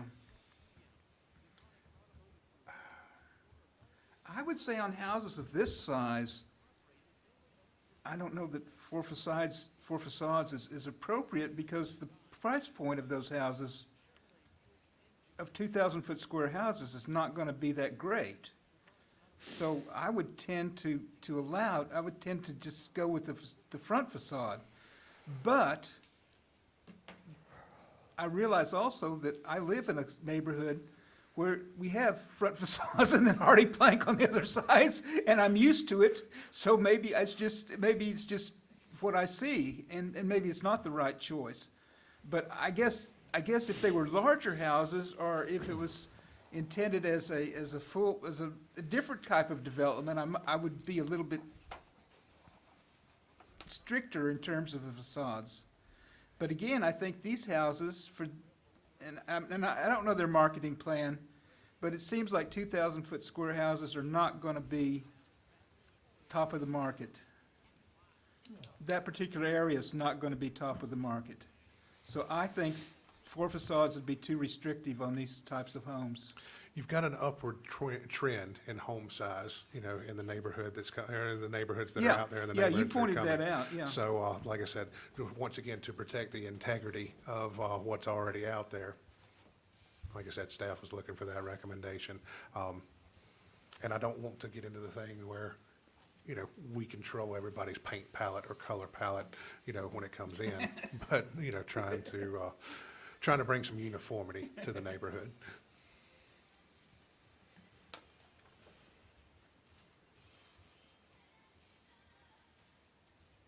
How do we all feel about that?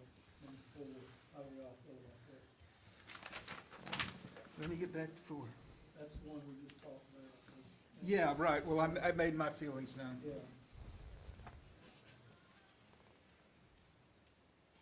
I mean, if we've eliminated it being vinyl, I'm happy with that.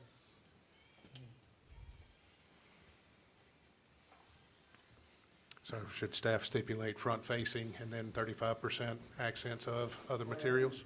Is that basically the code? That's the code currently? Yes, sir. And falls in line with some of the other things that are out there, but you've got some of your denser neighborhoods, like a Heron Bay. All facades must be the same Right. out there. You've got the stucco, the quoins, the different things that are when it comes in, but it's also Heron Bay. Yeah. Nothing against this developer or this property or this side, but it's a Heron Bay, it is not.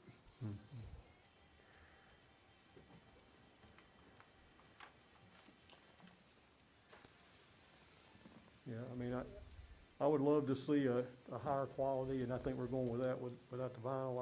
I would like, personally, I prefer, that you have 4 sides. But I do think, again, if we get too restrictive, and again, I can appreciate as moving forward and trying to to work through this and adjust some of these things as we go, but then on the other hand, you do have a developer here, but I know this one has changed hands now, but you have developers that basically were trying to put a lot of money in, get things started. The market turned on them. They're already gone through a lot and suffering.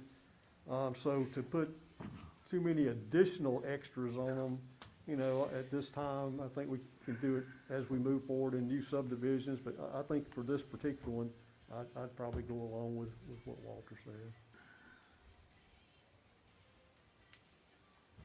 I think I'm good with that. How about you, Frank? Yeah, I think you're gonna kind of have to do that, but you don't, as long as you don't have any vital, I think we're good. Yeah. Nick, you got any I'll go along with it. any further discussion? Well, can I put a motion on, and then we can have discussion? Sure, go ahead. I'm gonna move, just for discussion purposes only, I'm gonna move that we table this. And that's just for discussion, that's just so we can get a discussion going on some other points. So I'm making a motion to table. But it may be withdrawn. A motion to table it? Do I have a second? Table the application, yeah.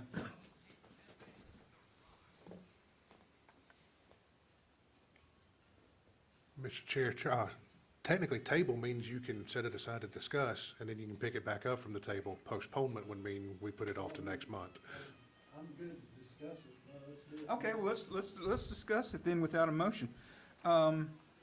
I'm racking my brains, is there, and I can't think of anything, but Newton and Brad both know the zoning ordinance is better than I. Is there any other zoning category that might fit this better? I mean, I keep thinking plan development, I mean, I think we get the lot size problems on some of those others. That is your problem, Yeah, the pre-existing So there- special so exception this- we really kind don't of have- We don't have an option, we don't have an out, I'm looking for an out, So. there's not one. I would say, once again, if it's be the purview of the board, it's still a recommendation to the commissioners. Commissioners still have final say. It's our job to make sure that we give them, proper guidance in our recommendation when we present it to them.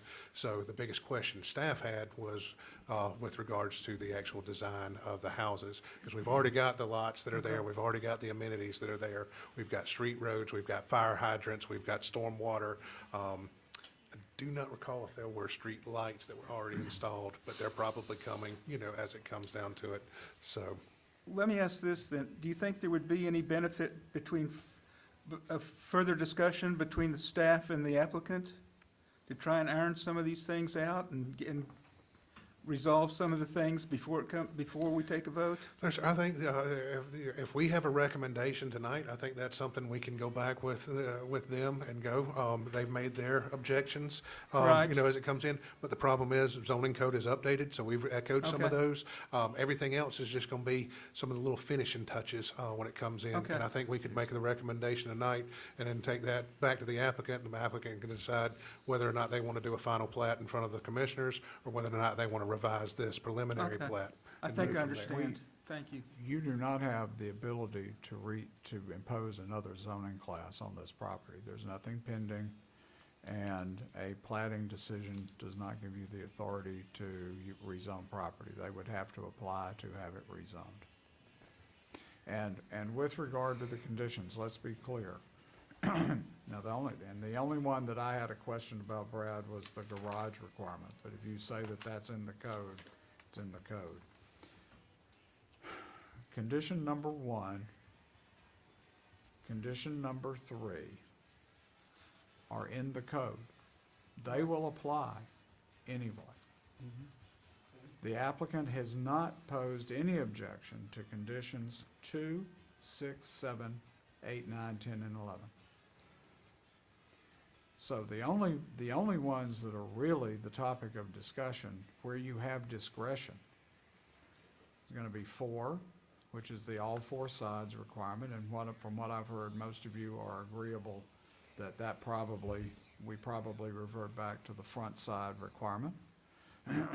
And On number 5, no vinyl, but Simplank, Hardy Plank was fine. Check.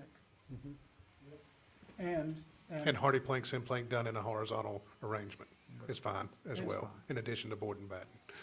and we're getting rid of number 10 too? Staff would be willing to strike 10 from the I mean, recommendation. that was discussed. I don't know if we reached a decision on that.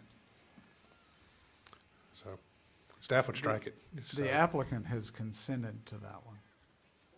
I know, but, so you want to keep it because they consented? That's fine. Okay. Leave that. Well, then, I will try and make a motion. I will recommend approval with conditions 1 as stated on the staff recommendation, condition 2 as stated on the staff recommendation, condition 3 as stated on the staff recommendation, condition 4 revised to front facade shall be, that those things only, and the remaining sides, well, I don't know how to state it, but number 4 is that we're going to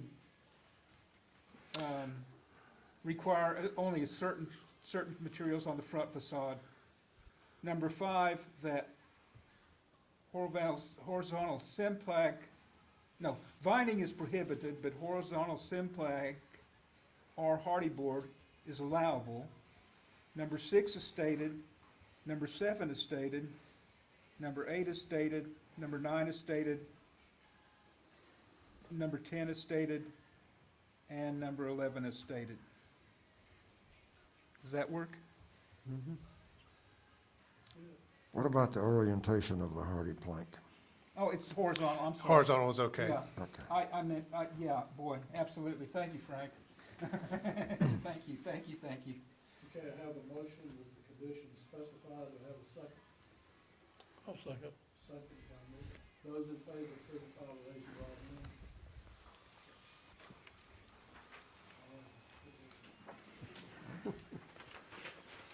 Okay, this is on back here on number 3, 2106, solar ordinance, first reading of the proposed solar ordinance amendment. Oh, give me just Yes, a sir. second, please.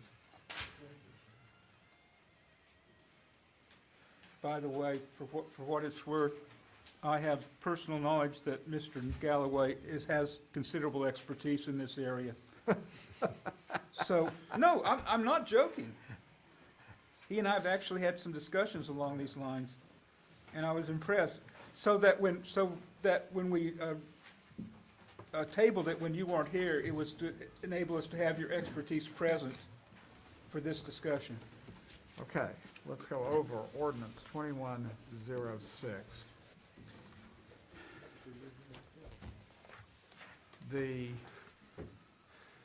Planning Commission recommended and the Board of Commissioners approved an appendix to the UDO to allow solar facilities. That ordinance defined the solar facilities, and it included those definitions in the definition of those facilities in the UDO definition section.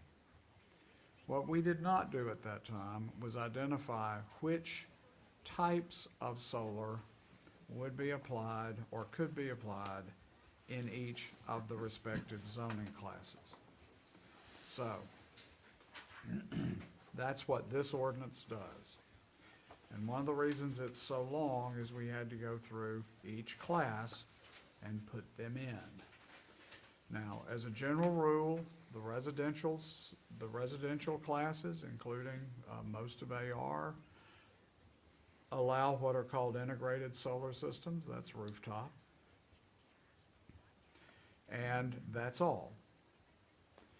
As you move out of AR, you can do ground-mounted, small-scale, and intermediate scale based upon the existing conditions in that zoning district. So, for example, you can see that, and by the way, if it's an integrated system, it's usually considered as an accessory use, meaning the rooftop is affixed to the roof. And if it is not affixed to the roof, it is generally covered in here as a special exception, so they would have to come in and bring it in for your approval. But for example, in AR1, you can do a ground-mounted energy system, small scale, intermediate scale, or large scale. And those are based upon the size of the generation coming from it. We also allow accessory uses in AR1 for somebody to do a rooftop solar array if they want to. All right, and that pattern continues all the way through. Now,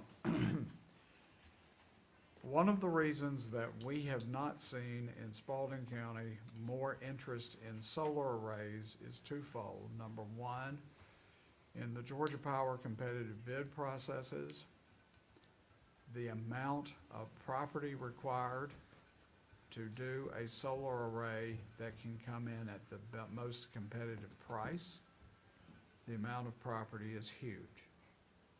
The last competitive bids for large scale were in the 2,000 acre size. And I might add, those are getting pushback now, even in South Georgia, because of the degree of, and the amount of farmland they're taking up, or timber tracts they're taking up. The other reason is because we don't have that many large tracts, and the price of the land here is such that it's not conducive to a profitable solar array. All right, so principally in Spalding County, what you're going to see will be ground-mounted systems for businesses that want to cogenerate, or you're going to see integrated rooftop systems on residences or businesses. Okay? And so that's the reason you have the distinction here between integrated, which is usually permitted as a permitted use, versus ground-mounted system, which is a special exception use. So, for example, look at page 4, section 14, in our condo district. You can put rooftop solar, an integrated solar system, on the roof of those buildings, okay? Look at C1. C1, if a commercial enterprise wants to deploy solar, they can do it as an integrated system, or they can get a special exception to have a small-scale ground-mounted solar energy system. Okay. Excuse me. To put this in perspective, if Walmart were to run off of solar generation alone, it would be, it would require something under a 1 megawatt facility. Okay? So, again, if the business wants to deploy, they want to put it on the roof, they do it as a matter of right. If they want to use ground mounted, they come in and get a special exception. And again, that continues throughout all of the zoning districts. The more intense the zoning district, as we move toward heavy commercial, as we move toward industrial, the greater opportunity you have for larger solar ground-mounted systems. All right. For example, compare the uses in, let's look at page 6, section 24, which deals with permitted uses as special exceptions in C2 districts. You can do ground-mounted. Look at Sun City, which is section 27. Somebody in Sun City can do rooftop, No. unless it violates a covenant. Yeah, HOA doesn't allow it, yeah. But, I mean, you know, we may have, you know, bottom line is, from a zoning perspective, that's where it's permitted. So, that covers this. That's the simplest way I can explain it. That's the way the strategy works in terms of what's allowed in which district. And this is ready for your approval. It's been sitting since, let's see. I sent this to Deborah early fall. So it's time for us to be able to move this on. So really, those larger parcels west of Griffin, they're for something that's not tied to a particular use, John, the answer is probably yes. They could be in, for example, a Georgia Power or a Green EMC solicitation program for what's called distributed generation, and it's not tied to a particular customer, potentially, but those thus far have not made it to us. I'll give you an example of that. One of the first solar arrays in the state was in Upson County, and it's probably a 5-megawatt facility on about 10 acres. And ironically, located in the middle of a residential neighborhood.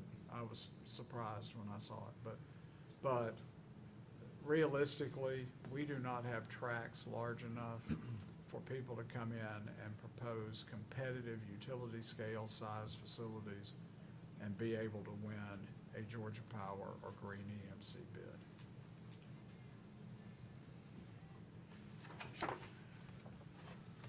If you got some specific questions, I'm happy to try to answer them, but that summarizes how these uses are allotted and allowed within these various districts. This is only for the unincorporated area, right? Correct. Okay. That's correct. Yes, we don't have any jurisdiction inside the city. Any other questions? Any other questions? I move to approve this ordinance. Second. Second by Mr. Ballard. Those in favor signify by raising your right hand. Thank you, Newton, it was a good job. Thank you, sir. Okay. If I don't win many cases against Georgia Power at the PSC, at least I learned how to do an ordinance. I learned how to define the terms. All right. Next item on the agenda is 82107, it's the accessory structure ordinance. Mr. Chairman, we'll tag team this one. This comes from a direct response to the Raise the Bar program the commissioners have been talking about. But with our smaller residential tracts, this is an ordinance to limit the number of accessory structures that could be put on those residential tracts for, let's see, and it's going to be lots smaller than 2 acres. You're going to be able to have 2 accessory structures. Now, that the intent of the ordinance is to exclude, so if you have a house and a pool, you can still have a detached garage and a shed for the wheelbarrow that comes in. The pool's not going to be necessarily counted as an accessory structure, with the intent of the ordinance. But there were several issues where folks had sheds in their house. They were perfectly fine, permitted as temporary structures, as they came in. After we had gone out and inspected, power had been illegally run, things were, rented out, and had, tremendous code enforcement implications. So this is a way to help curb that. So.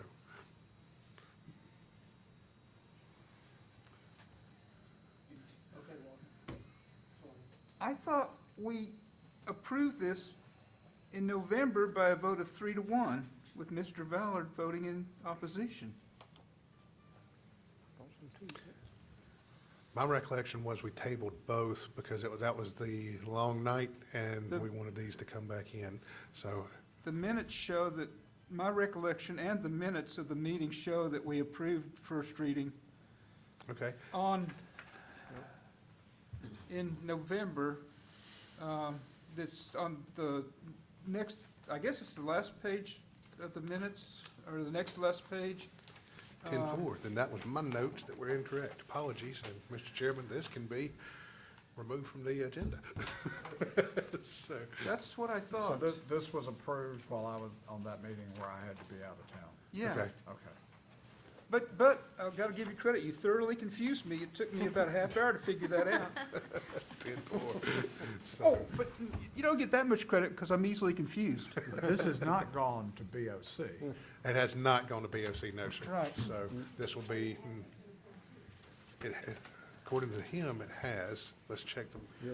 It would be the minutes from the November 30th meeting, correct? That's correct. Yes, sir. Yes, it's item 5 on what I have, the pages aren't numbered, but I have numbered page 9. Gotcha. Then that was my bad. I beg y'all's apologies. So that was my notes that were incorrect. Okay, next item on the agenda is the approval of the minutes. We had a person that feels like we need to edit these a little more closely, so what I was gonna propose is to, we'll not vote on the minutes tonight. We'll let them be reviewed, and then we'll come back and vote on them next meeting. Good with that. So we'll leave it table. Okay. Need a motion to table. Second.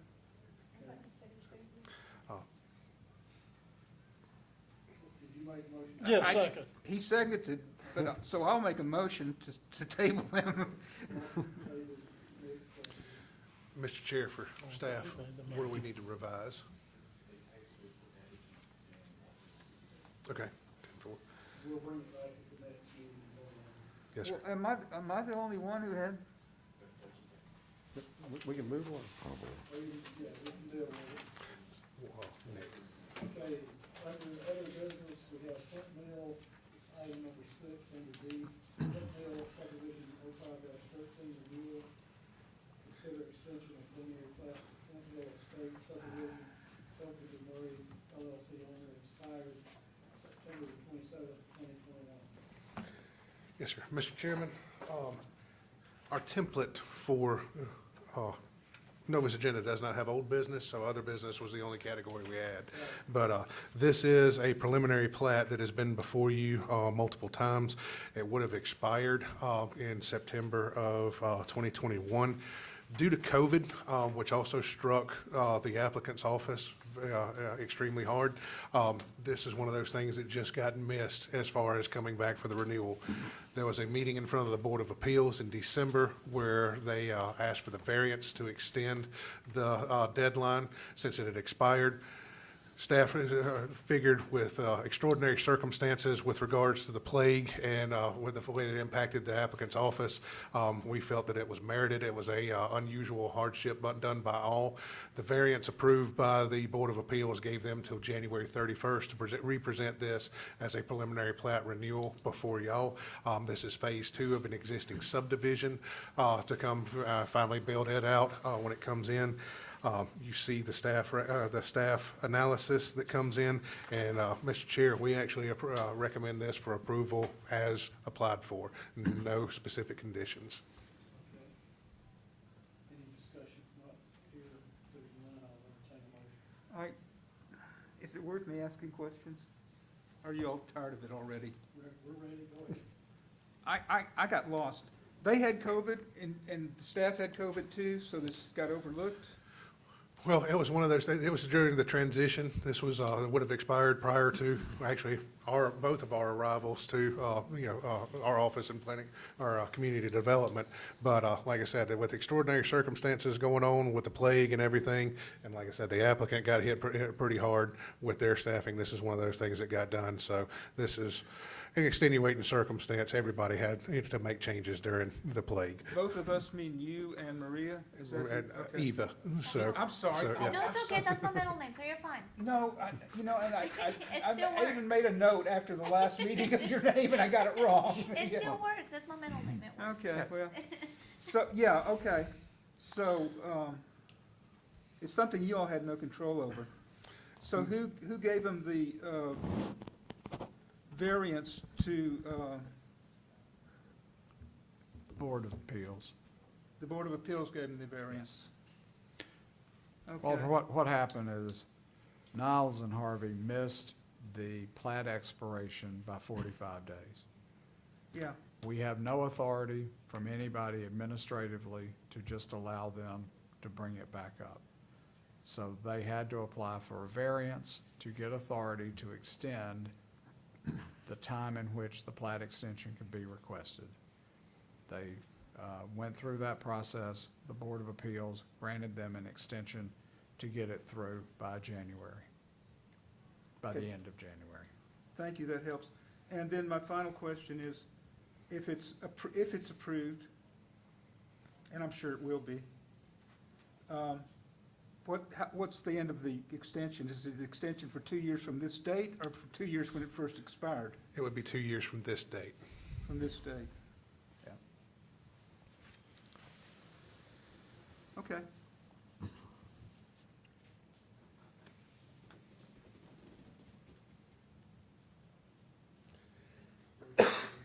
No, sir. There's no other discussion. I'll move to approve it, and I am associated with Mr. Murray and Mr. Pilkington, but I think this needs to be done. We need to move on it, and I hope sincerely I can get a second.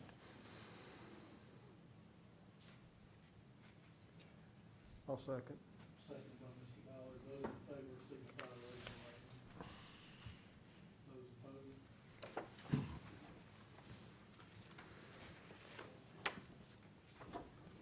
Okay, we've taken care of 7. Number 8 is the additional discussion on Cherokee Road. I believe you verbalized to us a bit. The verbal stylings of Mr. Newton Galloway. Give me a second. Esquire. Give me another second. Okay. If you would. I've got some light reading for y'all to take home. Very light. Thank you. And there's nothing pending, so if y'all have questions about what's in this or anything that's raised in this, it's free game for y'all to come back at the next Thank you. meeting. All right.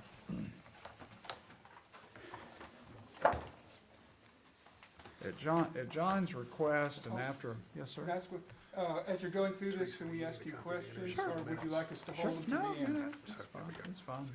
It's fine, Mark, it's You fine. don't want to be interrupted? No, Or you it's- don't mind being interrupted? on That's this? fine. Okay.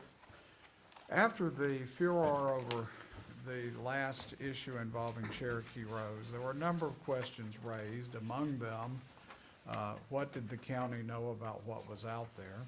Whether the applicant had complied with everything that the ordinance required, and what was its intent when it was originally proposed. And because of records retention policy, a lot of the county's materials on Cherokee Rose were not available. So, though it couldn't be done and located before the last planning commission meeting, went ahead and pulled my file on Cherokee Rose, dating from an application filed by Casey Atkinson in 2000. All right. So, the materials you have in front of you are the materials that were available to us and used by the county at that time. Now, I'm gonna jump around a little, but I want you to turn to tab 3. And I'm gonna use that to go into a little bit of history.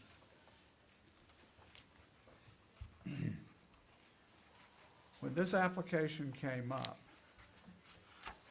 and I'm trying to think, some of you may have been on the planning commission then. I was chairman. When this application came up, the planning commission was tasked by the Board of Commissioners to do an extensive report on the history of that development. And the application was filed around the same time the document at tab 3 was filed. This is a lawsuit against the expansion of Cherokee Rose, and I'm gonna come back to that in a second, filed by the then existing, some of the then existing neighbors in the area, adjoining property owners off of Teeman and Baptist Camp Road, generally. And you can see there were, 6 different plaintiffs, and it was a suit against Casey Atkinson for damages from nuisance and for equitable relief to enjoin the operation of the facility. And if you'll turn to page 4, tab 4 rather, you will see the answer and defenses and counterclaim filed by Atkinson. That was the posture that was pending when the Atkinsons, or just after the Atkinsons, had acquired the property and had sought an application to expand Cherokee Rose. Now, I'm gonna go back and pick up, Expand beyond their current, to their current state or beyond their current state? Walter, I'm about to walk through it. Thank you. Sorry. Okay, that's all right. Just That's tell me to shut up till the end, I will. No, you're fine. All right. You're gonna see a document that constitutes a report of the Planning Commission from this period. Again, the Planning Commission was tasked to investigate the status of the facility and report back to the Board of Commissioners. Now, that planning report is found at tab 6. All right. You will note that the Planning Commission conducted 3 full hearings on Cherokee Rose's application. And you will note that all hearings lasted in excess of 2 hours. So what we have experienced recently is not unusual when it involves Cherokee Rose. And then you will see on the second page a review of the development and ownership. And then you will also see operational history. Current zoning and operational history. Cherokee Rose was zoned P3RD under the 1987 zoning ordinance. It was added as a district, and the ordinance was prepared by McIntosh Trail, and its purpose was to allow Gerald Lawhorn to have a facility for sporting plays. It was implemented in 1989 and 90, and you can see that the property was zoned after the ordinance was adopted in 1990. Now, if you look at the paragraph under current zoning that says the property's been zoned since 1990, the Planning Commission considered an ordinance to delete P3RD from the UDO in 1997. It was proposed that it would be transferred from a separate zoning class to AR1 with as a special exception use with additional limitations and restrictions. Following recommendation of the Planning Commission for the ordinance to delete PR3RD was tabled by the Board of Commissioners. It never came back up, nor was the ordinance considered. Now, what had happened in 1997? Keep in mind, Gerald Lawhorn had gotten this approved and zoned in 1990. The facility fell into disuse. I haven't checked the exact dates, but probably due to Mr. Lawhorn's medical condition. So there was nothing being done on the property, and from roughly 1996 on, and, excuse me, in 1996, if you look up at ownership of Cherokee Rose, he had deeded Cherokee Rose to the Boy Scouts. Casey Atkinson was a resident of Atlanta. The Boy Scouts wanted to sell the property. She was a marksman and competitor of national reputation, and she and her husband came down, looked at it, and wanted to buy it from the Boy Scouts. The Boy Scouts agreed to sell it to her, and you will note that the Boy Scouts conveyed the property to Atkinson on February 4th, 2000. Now, at that point, the Atkinsons then made an application to the Planning Commission, or to the county rather, to expand Cherokee Rose. Now let's go back and look at tab 1. You said that was in 2000? 2000. Okay. If you will look at tab 1, you will see that part of the Atkinson's layout, I'm sorry, part of their application rather, included a layout of existing uses on the property. And if you turn to the second page, you will see that there is a list of existing improvements. And, excuse me, you can also see that they had their proposed improvements. This was the subject of those 3 hearings conducted by the Planning Commission. Now, how did we know what was on the property? And this responds to the question about whether the county knew what was there, whether the county was aware of it enough to be able to know what had been on the property to begin with. If you would, go back to tab 6.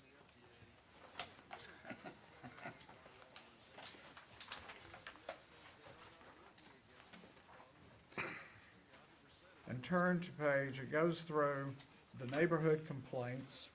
Yeah. There were allegations that the zoning was illegal because the P3RD zoning was not accompanied with a pre-development site plan. I'm gonna discuss that. And also noise complaints. So nothing that was presented this year was not raised back 20 years ago. So we did a zoning analysis of what he could do, what the Atkinsons could do, what the Atkinsons would have to request approval to do. Now, as I said, in 1989 and 90, P3RD was implemented, and this is on page 4. And in 1990, the county zoned the property for Gerald Lawhorn, and there is no evidence that there was a required site plan.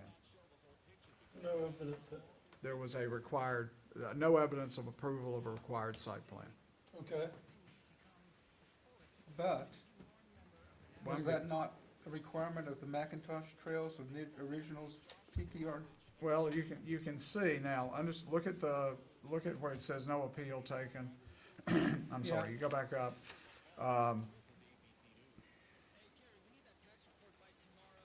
And I've got this summarized a little shorter later in another document. But bottom line is, we could find no evidence of there being approved site plan at the time, which was a requirement of the P3RD zoning. Right, that's what I was trying At to. the same time, there was never an appeal taken of that zoning decision. Now, he rocks along, Cherokee Rose rocks along, and then the next event that occurs is in 1994. Yes, sir? Okay, so, I'm sorry, Newton. That's all right. I'm so sorry.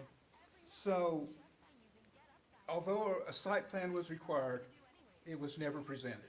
And the Board of Commissioners in 1990 approved it without a site plan. Without a site plan, even though it was required. That's correct. And so, then he rocked along till the suit, till 2000? Not quite. Not quite. Okay, If you will look, but without a site plan, he was free to do whatever he wanted. no, I'm not gonna go that far. Without a site plan, he was operating a facility that didn't have the required approval of the Board of Commissioners in the county. Okay? But he implemented, if you will look at and go back to tab 1 where we have the Atkinson's map, Yeah. that's what was there. They presented this as existing at the time they acquired it. In 1994, we adopted the current UDO. And that reapproved his zoning to P3RD. We took the position that the failure to have a site plan was cured by the readoption of the P3RD zoning in 1994. In other words, there was stuff on the ground. The stuff that's in the Atkinson site plan was there. And that is explained here. All right. At that point, we took the legal position that he had the right to have what he had on the ground as of 94. And there is no indication that anything was changed between then and the time the Atkinsons acquired the property in 2000. Now, yes, sir. I guess we have no record of Mr. Longhorn saying he did or did not submit? That's correct. Okay. That's correct. So, when it was rezoned, or I'm sorry, when it was zoned again with the adoption of the zoning ordinance, essentially, by keeping P3RD on that property and with there being no appeal, we have taken the position that what he had on the ground at that time ultimately, I don't want to call it a non-conforming use, but it was a use without a site plan. And that the issue of the site plan had essentially been cured by rezoning and with knowledge of what was on the ground. Now, that issue comes back up in 2000. Because at that point, we have the full site plan presented by the Atkinsons and a request to expand and modify. 2000. When the Atkinsons came forward, and after those multiple lengthy hearings on Cherokee Rose, at that point, the neighbors filed suit alleging nuisance.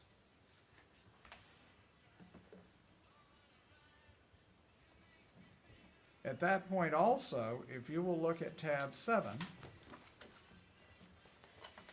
you will see that we drafted an ordinance that was going to be designated as Amendment 0105 to delete P3RD.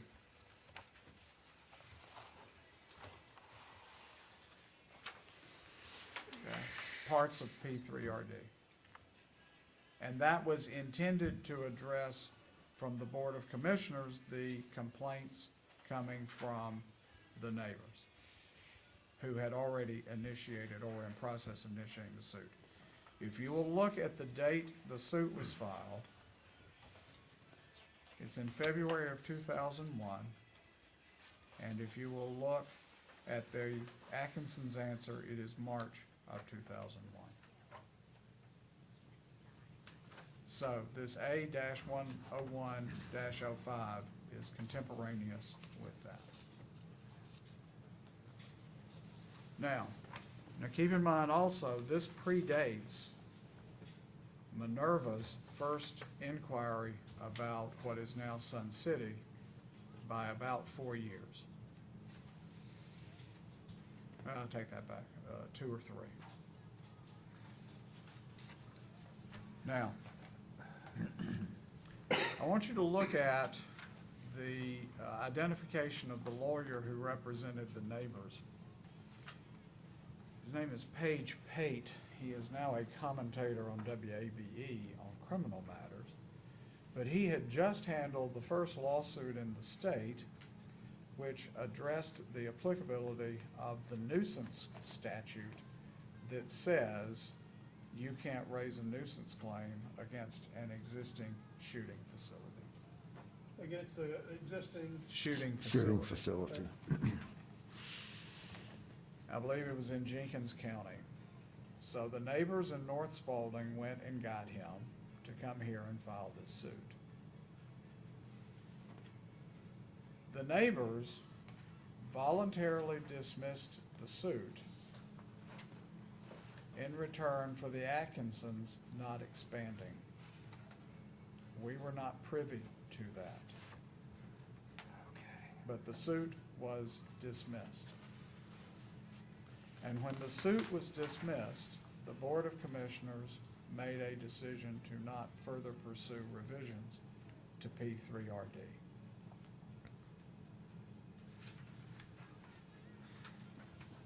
So, that's your history of this. These are you've got the documents in front of you, and if you'll look at, I believe it's tab 5, you're gonna see a memo that I sent to William. William had just become county manager at that time. And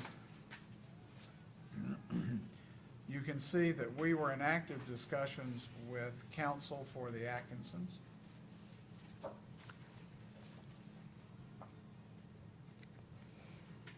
You can see I was instructed to contact Ted, that's Ted Sandler, counsel for the Atkinsons, to see if the Atkinsons would consent to continuing the proceeding before P&Z on the above application. All right. And then we discussed at length the activities conducted at Cherokee Rose. All right, and therein we viewed that Ms. Atkinson has a very different view of the extent to which activities at Cherokee Rose may be expanded.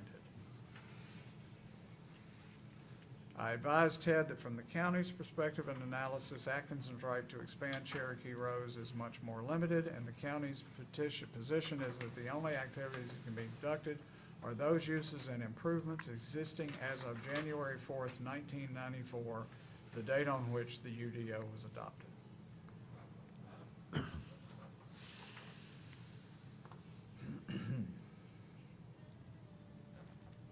So you can see that from June and July, the summer of 2000, up until the beginning of 2001, the application from the Atkinsons was still pending. And if you will look at the bullet points A through G that are in that memo, you will see a very quick summary of how the county's position was set out and conveyed to the Atkinsons. But what had happened, because the use had ceased, excuse me, because the use had ceased, because of Mr. Lawhorn's transfer of the property, the neighbors, when Atkinson buys the property and reestablishes the use that's a permitted use under the zoning ordinance, that's when they began to make the objections. The use being what? Clay shooting The or? The shooting range. But Shooting see- range, okay. But see, it's zoned to be a shooting range.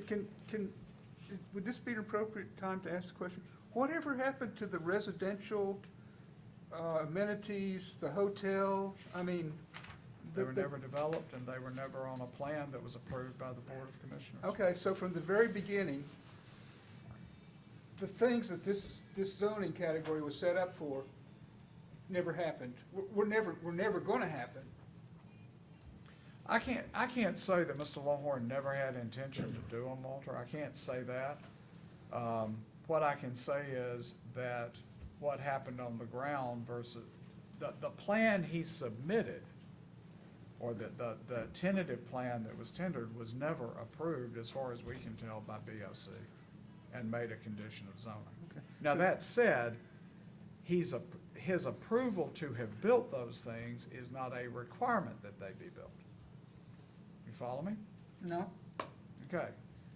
You can come in and get approval, and you can say, I'm going to do X, Y, and Z, Yeah, and you can get approval for that. right. If you choose to build it, you're approved. But you do not have to build that. No, I understand that. Okay. But if I don't do X, Y, and Z, can I have a whole bunch of Q instead? Well, the problem was, there was no plan. There was no plan. And that is the county's, that was because the county didn't require a plan or the applicant didn't submit a plan? My belief is applicant, let me rephrase that. My belief is, as best we can tell, bottom line is, I remember this, there was a plan floating around. What we can't find any evidence of is that the plan was approved as a condition of the zoning. Okay? Now, keep in mind, I'm not that in 1990, I was 32. And I didn't work for the county. I was suing the county, okay, at that time, all right? Usually over manufactured home parks, all right? I Where they remember. were approving. Right, Right. right. So, bottom line is, we can find no evidence of any plan being approved. I mean, in fact, Walter, in the 1987 zoning ordinance, it provided that a non-conforming use could be expanded and enlarged as a matter of right. Okay, but if we give somebody approval and and we say, and you must submit a plan for this, and they don't submit the plan, then do we have any responsibility for following up on that? I mean, it seems like you're saying, what I hear is that, the applicant didn't submit a plan, and everybody just kind of forgot about it. He had a plan floating He had a around. plan. Yeah, and. That plan never is made a condition of zoning. In fact, in the 87 ordinance, we didn't have authority for conditional zoning. He had a plan. We don't know whether, it doesn't appear that it was approved. There's no evidence that this was approved or made a condition of his zoning. I wrote the text to authorize conditional zoning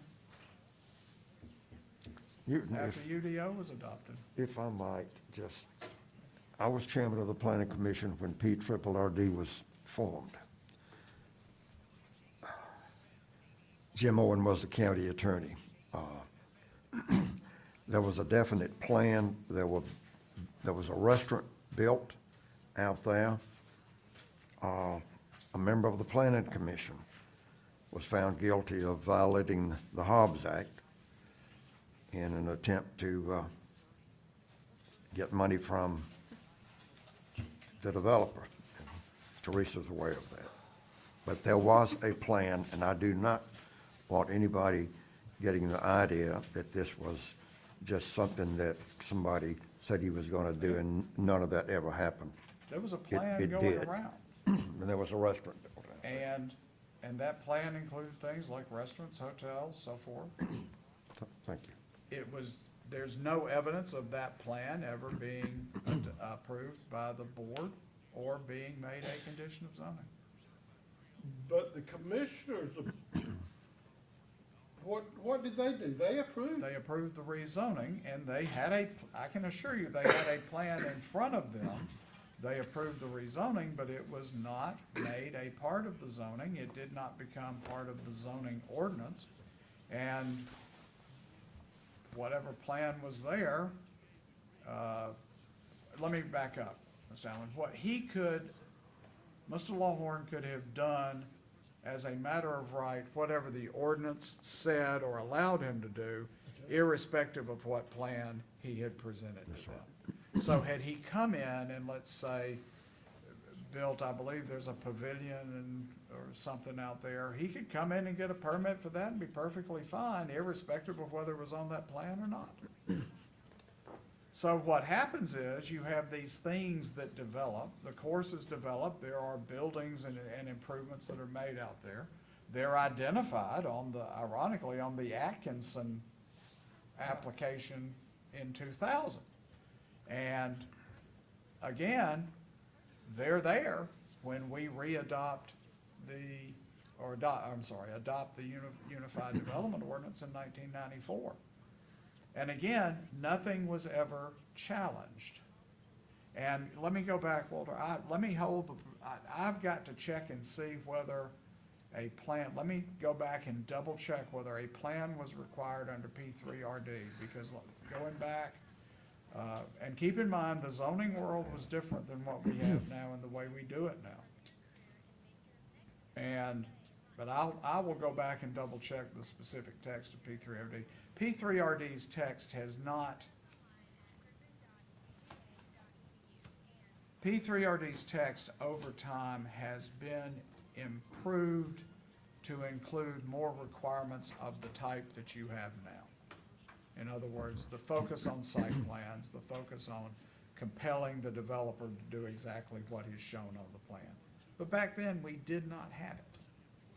So yes, he had a plan that showed bells and whistles, showed the sporting clays. I don't remember the specific plan. I remember a plan.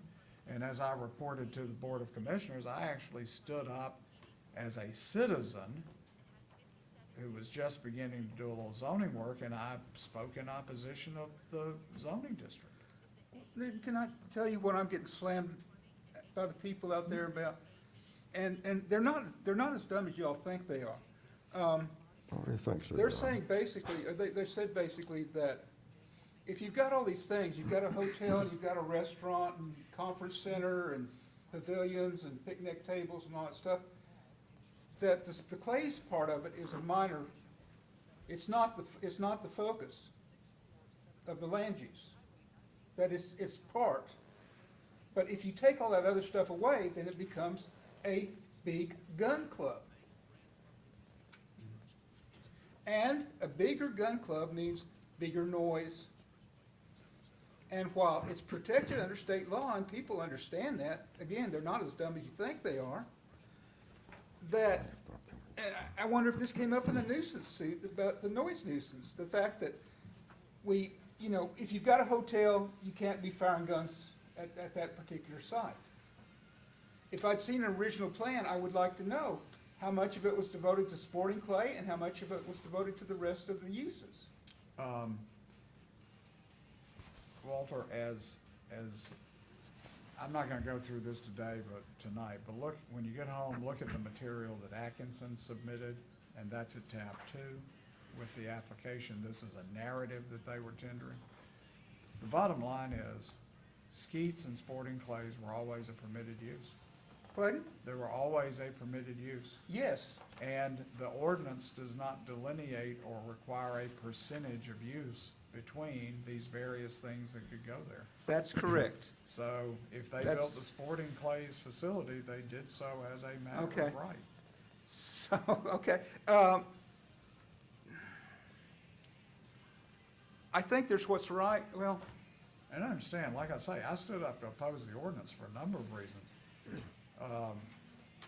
But by the time we get there, by the time I'm retained in 95, Cherokee Rose is there and active.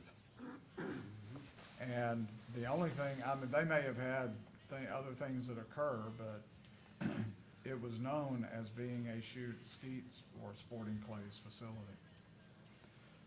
And the difference, for example, you remember all the controversy we had with Brad Ward's shooting range. The difference is he came to ask for approval after a neighborhood was there, whereas Cherokee Rose accepted the extent of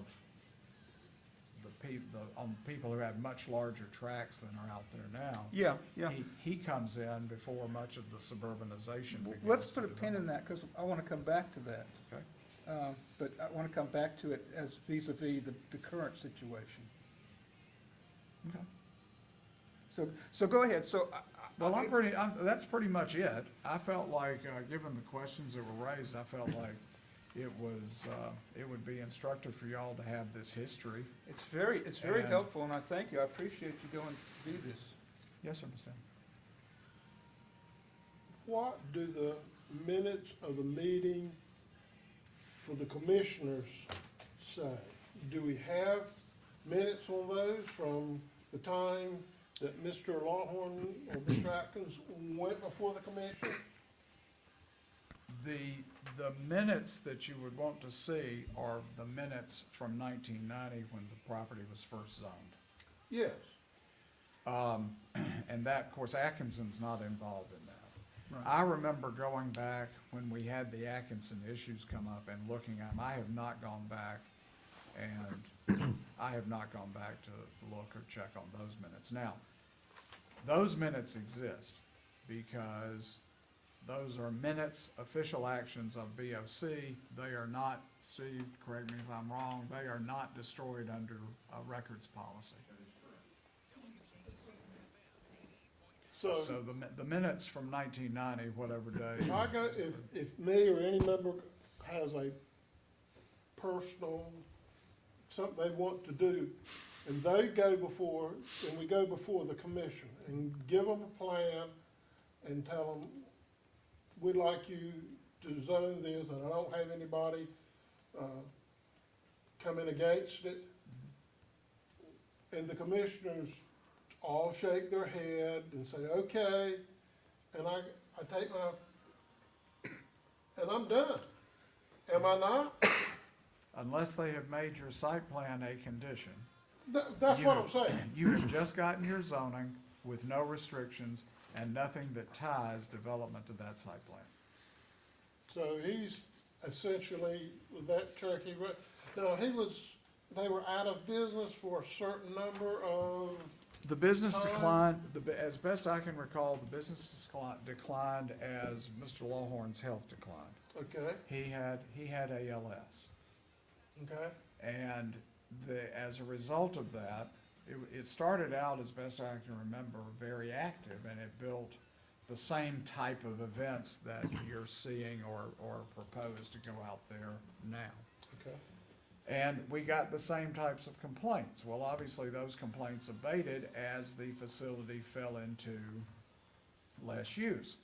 That's the reason the Planning Commission in 97, when the circumstances had changed, but the zoning was still there to allow the use, that's the reason the Planning Commission made a proposal and approved an ordinance to remove P3RD as a zoning class, move the shooting range or the facility into a special exception in AR1 with significantly more restrictions. Okay. But despite P and Z recommending, it was sent up to BOC and it was never done. It was never approved.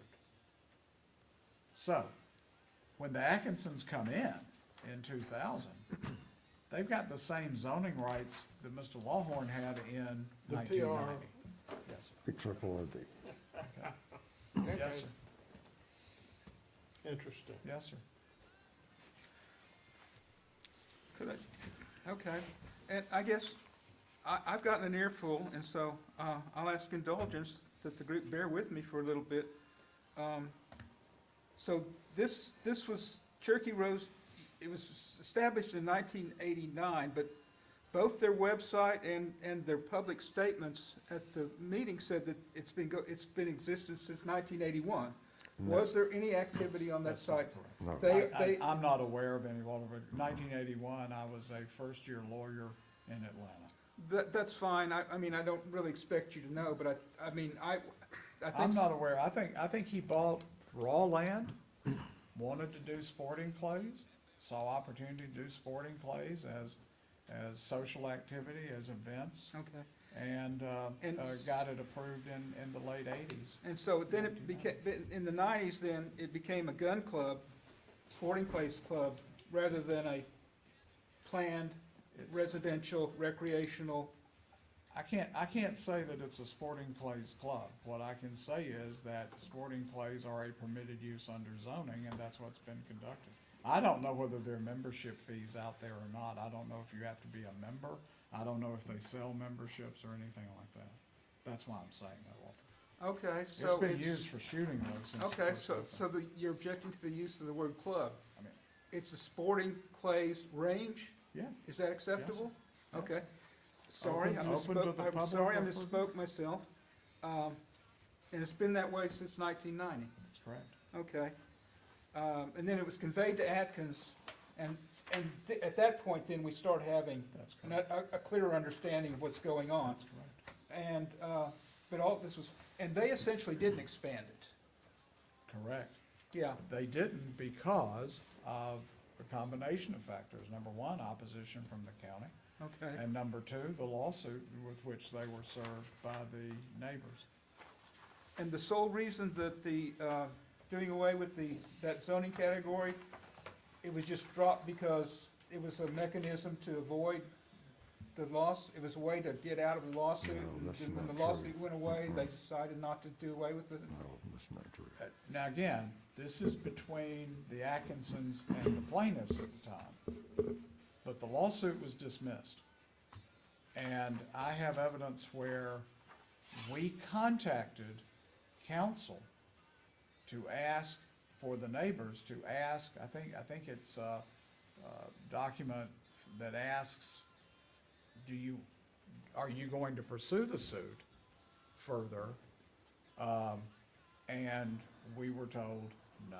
Well, Frank's down there muttering that's not true, so Frank, tell me. I didn't mutter, I just shook my head. Well, I heard you say that's not true, so Well, that tell wasn't a me why mutter if you that's, tell heard me it. why that's not true. You had other people applying for Oh, that to particular take, category. to take it over? No, let me finish my Oh, sentence. okay. You had other people applying to develop something which they wanted to call PRRD.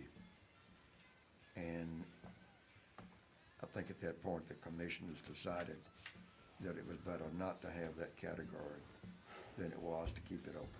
There was an application for this zoning. I believe it was off of either Futrall or Rehoboth Roads for what became, or what was going to be like it was gonna use this zoning for purposes of like a religious convention facility. It was on Green Valley Road. Green Valley. And that's beyond the scope of this, but that is the only other application I think that we've had. And it was not, if I recall correctly, it was not approved. But yet we still have Or it it, may have been withdrawn. yet we still have that zoning category, and we recently used it to allow the creation of a new parking lot. That's correct. Okay.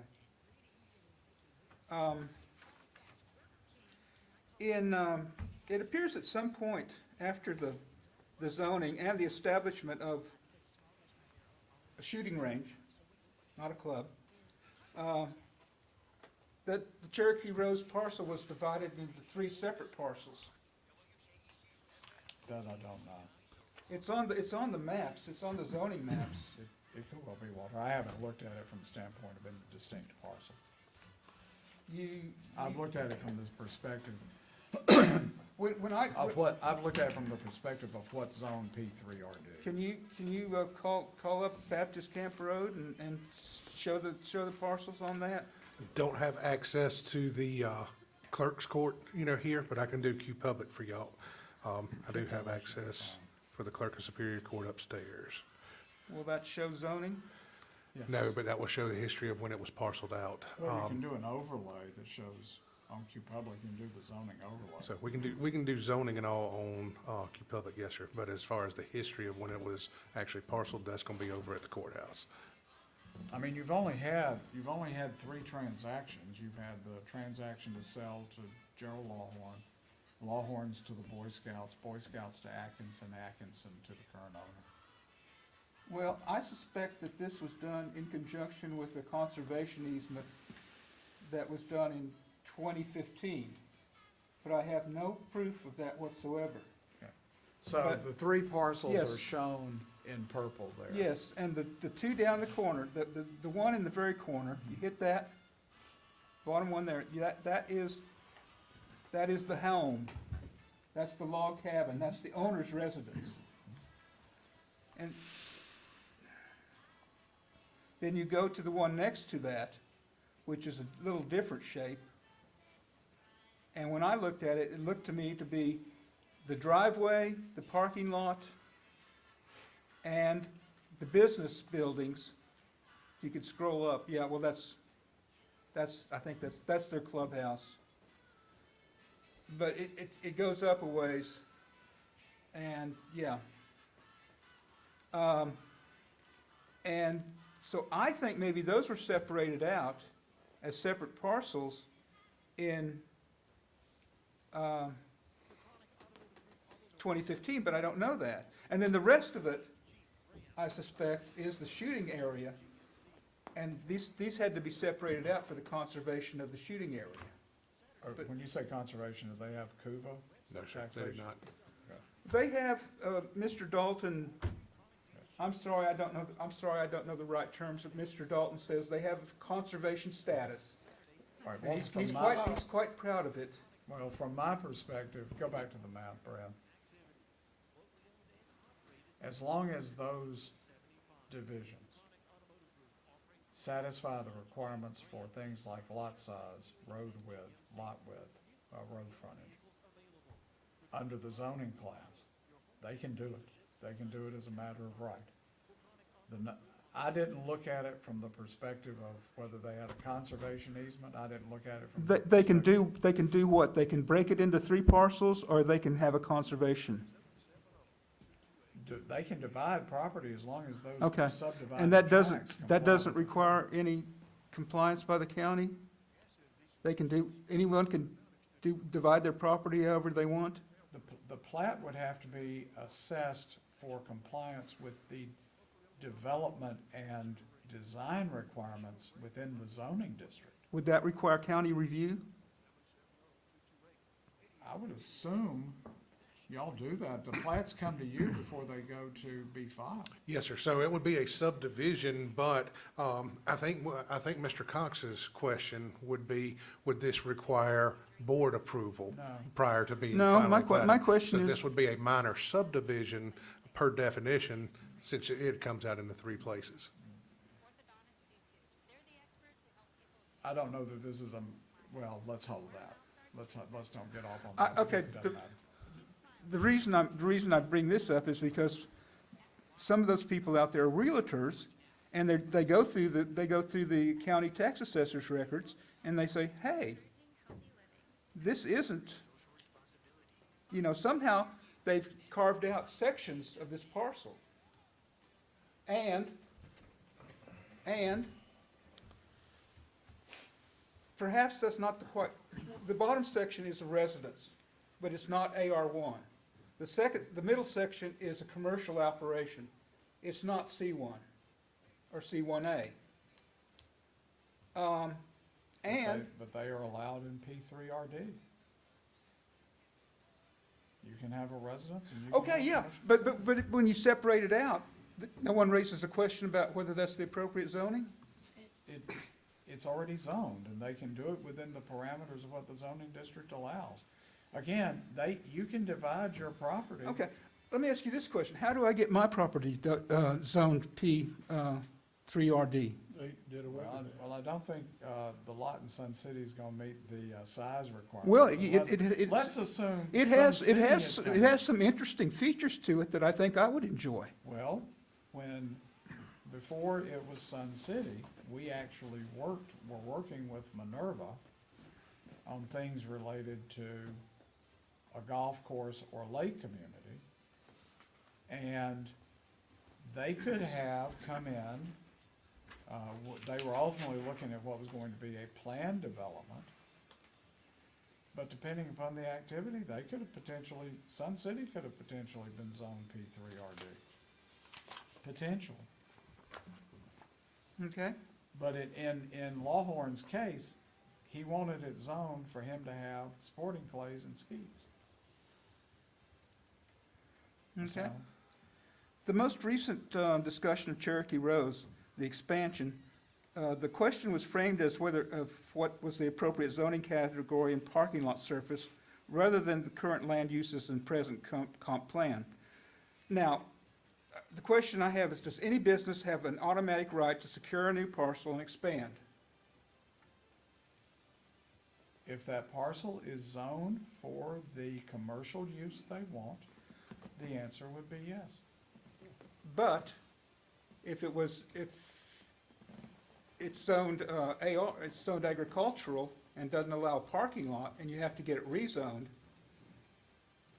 then it's not an automatic right. Correct. And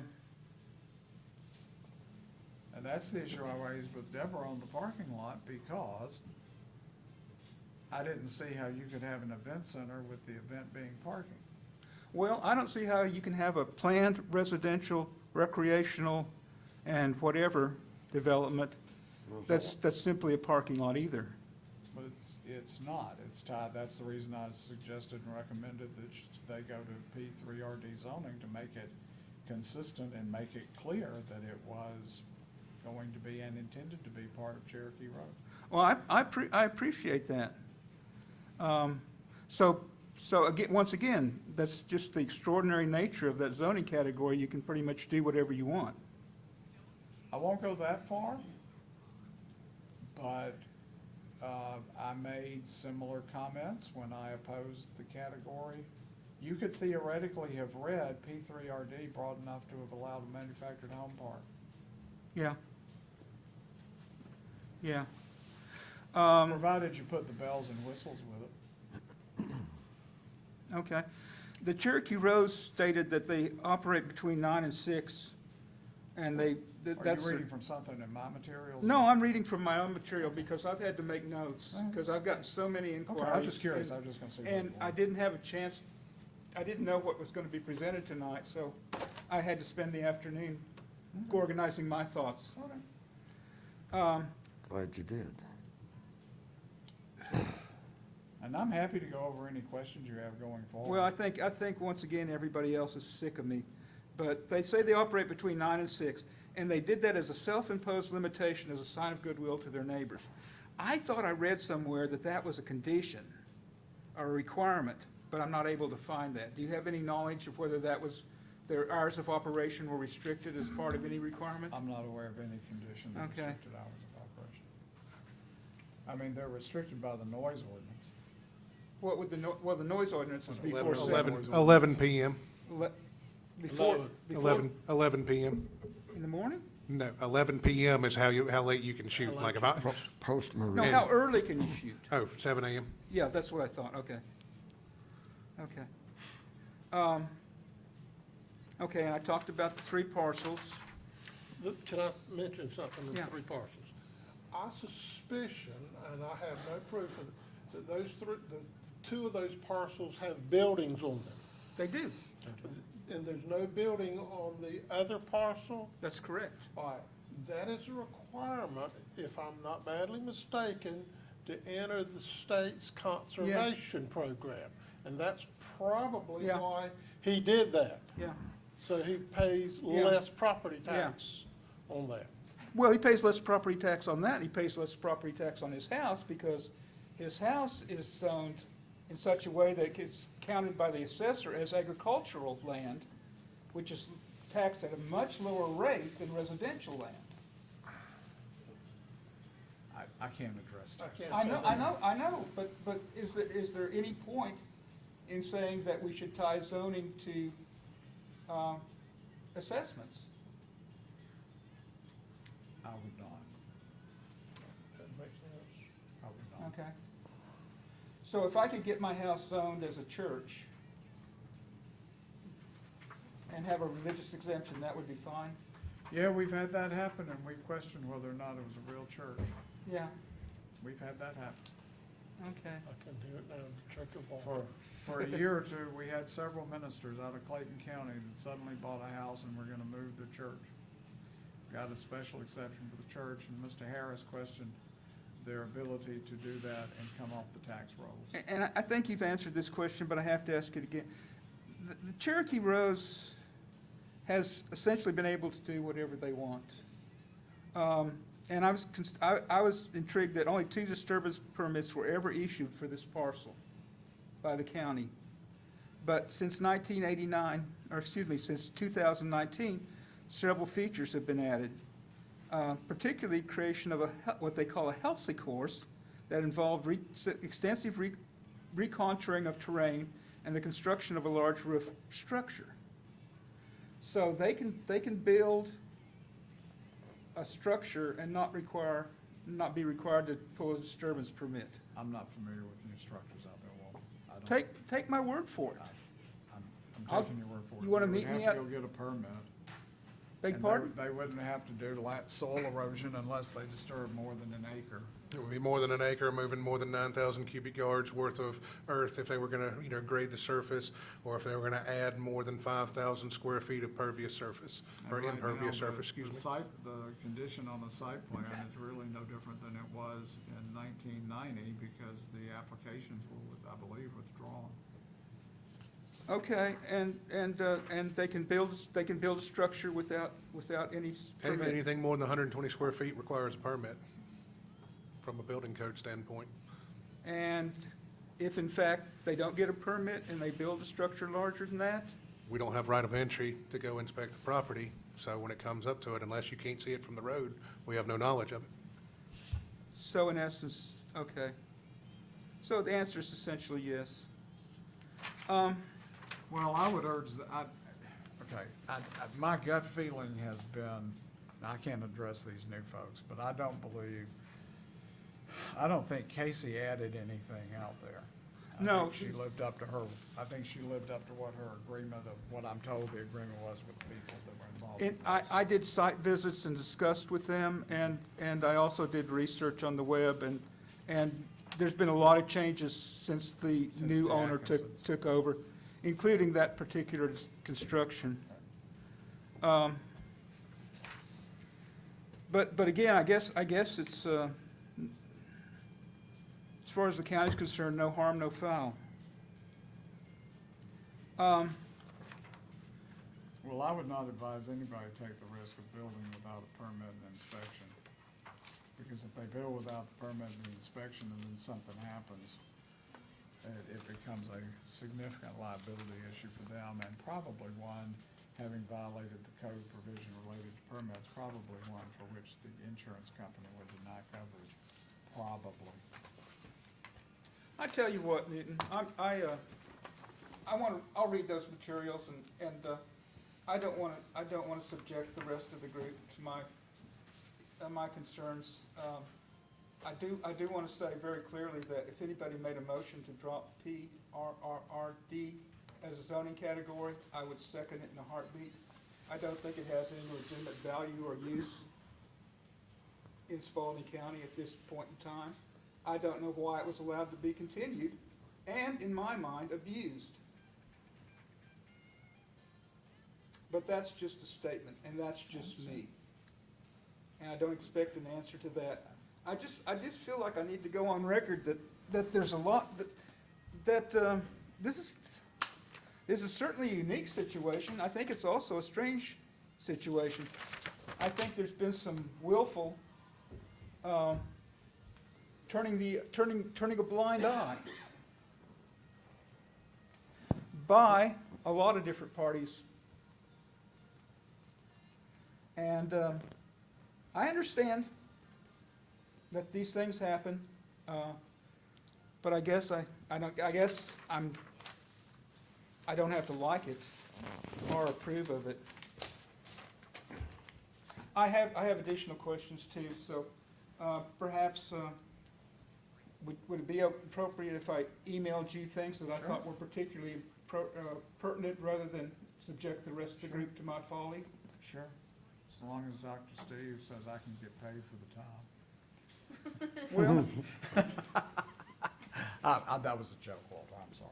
If you got questions, I'll answer whatever question you got. Well, and goodness, that was a lot.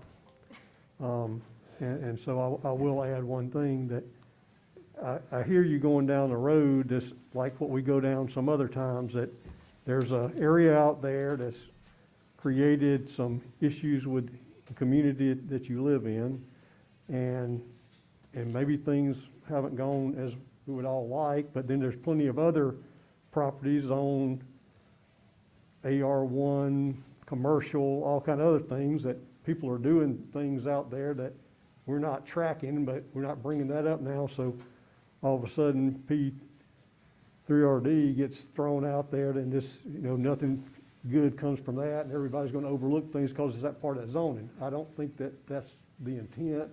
Anything's been done like that. It just happens that that's what that was zoned out there. I could see several things. I mean, when this started up, it was, I think there was a lot of good thoughts went into this. I think there was a lot of momentum to try to do something along those lines, and I think certainly things could still be done that could fall under that zoning, that could be very worthwhile for Spalding County. But, you know, just to throw out there, just because things are being questioned or not what, you know, you think they should be out there, is just, it's all because of that zoning and what's been adopted is a little much. But Well, I said I'd shut up, but I gotta say one other thing. And I do sincerely apologize for this, and I understand that this may be among my last planning commission meetings. That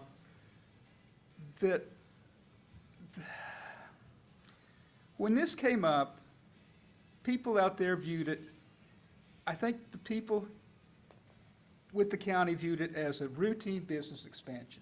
As a what? As a routine business expansion. The people in the county, staff, board, planning commission, county commission, viewed it as a routine business expansion. In fact, what will happen is that, although, again, this was not clear from the testimony, there will be a significant increase in traffic on Baptist Camp Road. I invite you all to travel down Baptist Camp Road on a regular basis and see how the shoulders are marked up, and the county goes about fixing them by shoveling dirt back on the ruts that were created by the trucks that go off that road. It isn't designed for large vehicles. Additionally, there will be a noise increase. The past owner of the Gator Cup said that over 4,700 shots would be fired in the first round of the tournament. Mr. Dalton, said that was wildly overblown. But that person is his partner in this business and is based on the last round of that tournament. So even if that's overblown, you're looking at potential, and again, I don't sit on my porch with a clicker and count every time a shotgun blast goes off. But I would say, under current circumstances, you've got 1,000 to 2,000 shots fired a day. During the big blast, you have the potential of having that you have the potential of having that 100 times greater, 100 to 50 times greater. When that happens, I think people are going to notice. And I think they're going to ask questions about why that part of the county all of a sudden starts sounding like Vietnam. And I think the idea that this was a routine expansion rather than, I think it could have also been viewed as a new business. That national tournaments, that a shooting, it's not a club, it's a shooting range, is one thing. A national tournament site is another thing of a different magnitude. So are you expanding a business or are you establishing a new business? If you established a national tournament on that site, shooting tournament on that site, today, in 2022 now, under the current land use, would you all have approved that?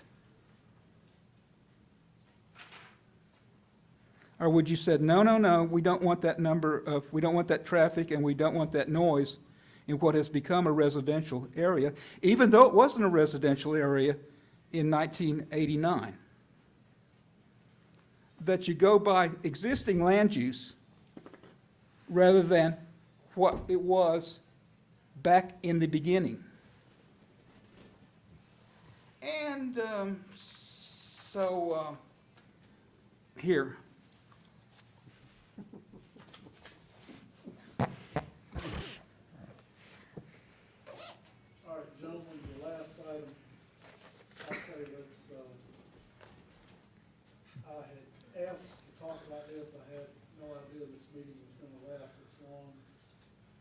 I think, I'm just gonna tell you that I put it on here because of my frustrations as I drive back and forth on the North Expressway, and a lot of what I see, I think we already have the regulations to cover some of this.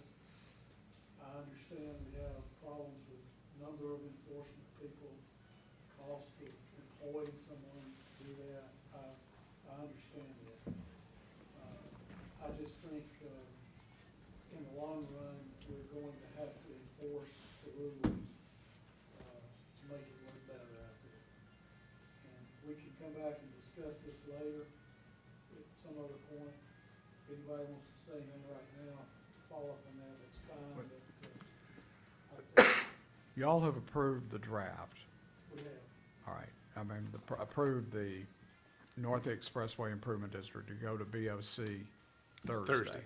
Yeah, I see We- that more for new things coming on the ground. It is. But before it went, we wanted to, I made the changes that y'all had made. We have to approve it again. No, y'all don't have to take another vote because it didn't get advertised. We made the changes that y'all directed to be made in your motion. We're okay. Y'all don't have to take another action because it's not advertised to be heard again for hearing. We did want you to see the map, the final map, and also let you know that as I was making those changes, I realized that we had put a provision in there that said you could have a condo development. And then I forgot to add a section for the standards for a condo development. So that will come back to you. All right. It's going to BOC with that shown as reserved. And I apologize for that. I caught it. Saturday morning was a week ago when I thought I was patting myself on the back of what a good job I'd done to get your changes made.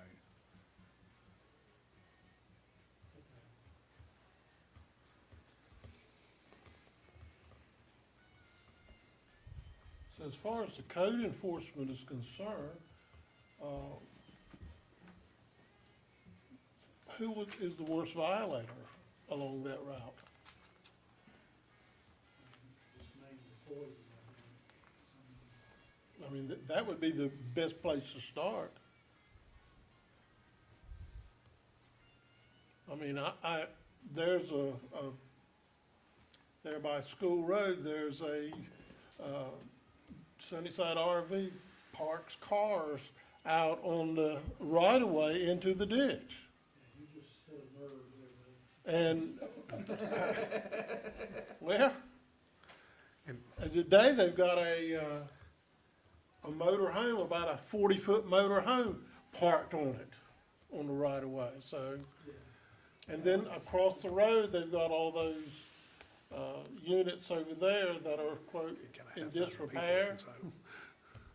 So, from a, Mr. Chair, from a right-of-way perspective, you're gonna be able to have any type of law enforcement that can enforce that code. GDOT can enforce that code. Obviously, we have one code enforcement officer for the entire county that comes in, but you've got multiple entities that can do it. It's just, we've got one guy to canvass the entire county, you know. Well, who when it makes the comes down phone to it. call to GDOT? So, anybody. Huh? Go for anybody. Go for it. If you see it, do it, because we're not always up there, and I'm not always in direct sight of the property either when I'm here in this office. So if y'all see it, please make that phone call. It doesn't matter what code you adopt, if the Board of Commissioners do not carry forward and enforce the ordinance, the text, however wonderfully written, will do no good. Just words. Okay. So again, the map's are here for your review. You approved it last time. All that Brad's done is finalize it. Okay.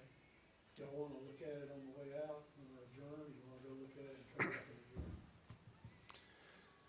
I would recommend adjourning and then Let's look looking. at it on the way out, I'll call for adjournment. I move adjournment. Look at that. We're adjourned.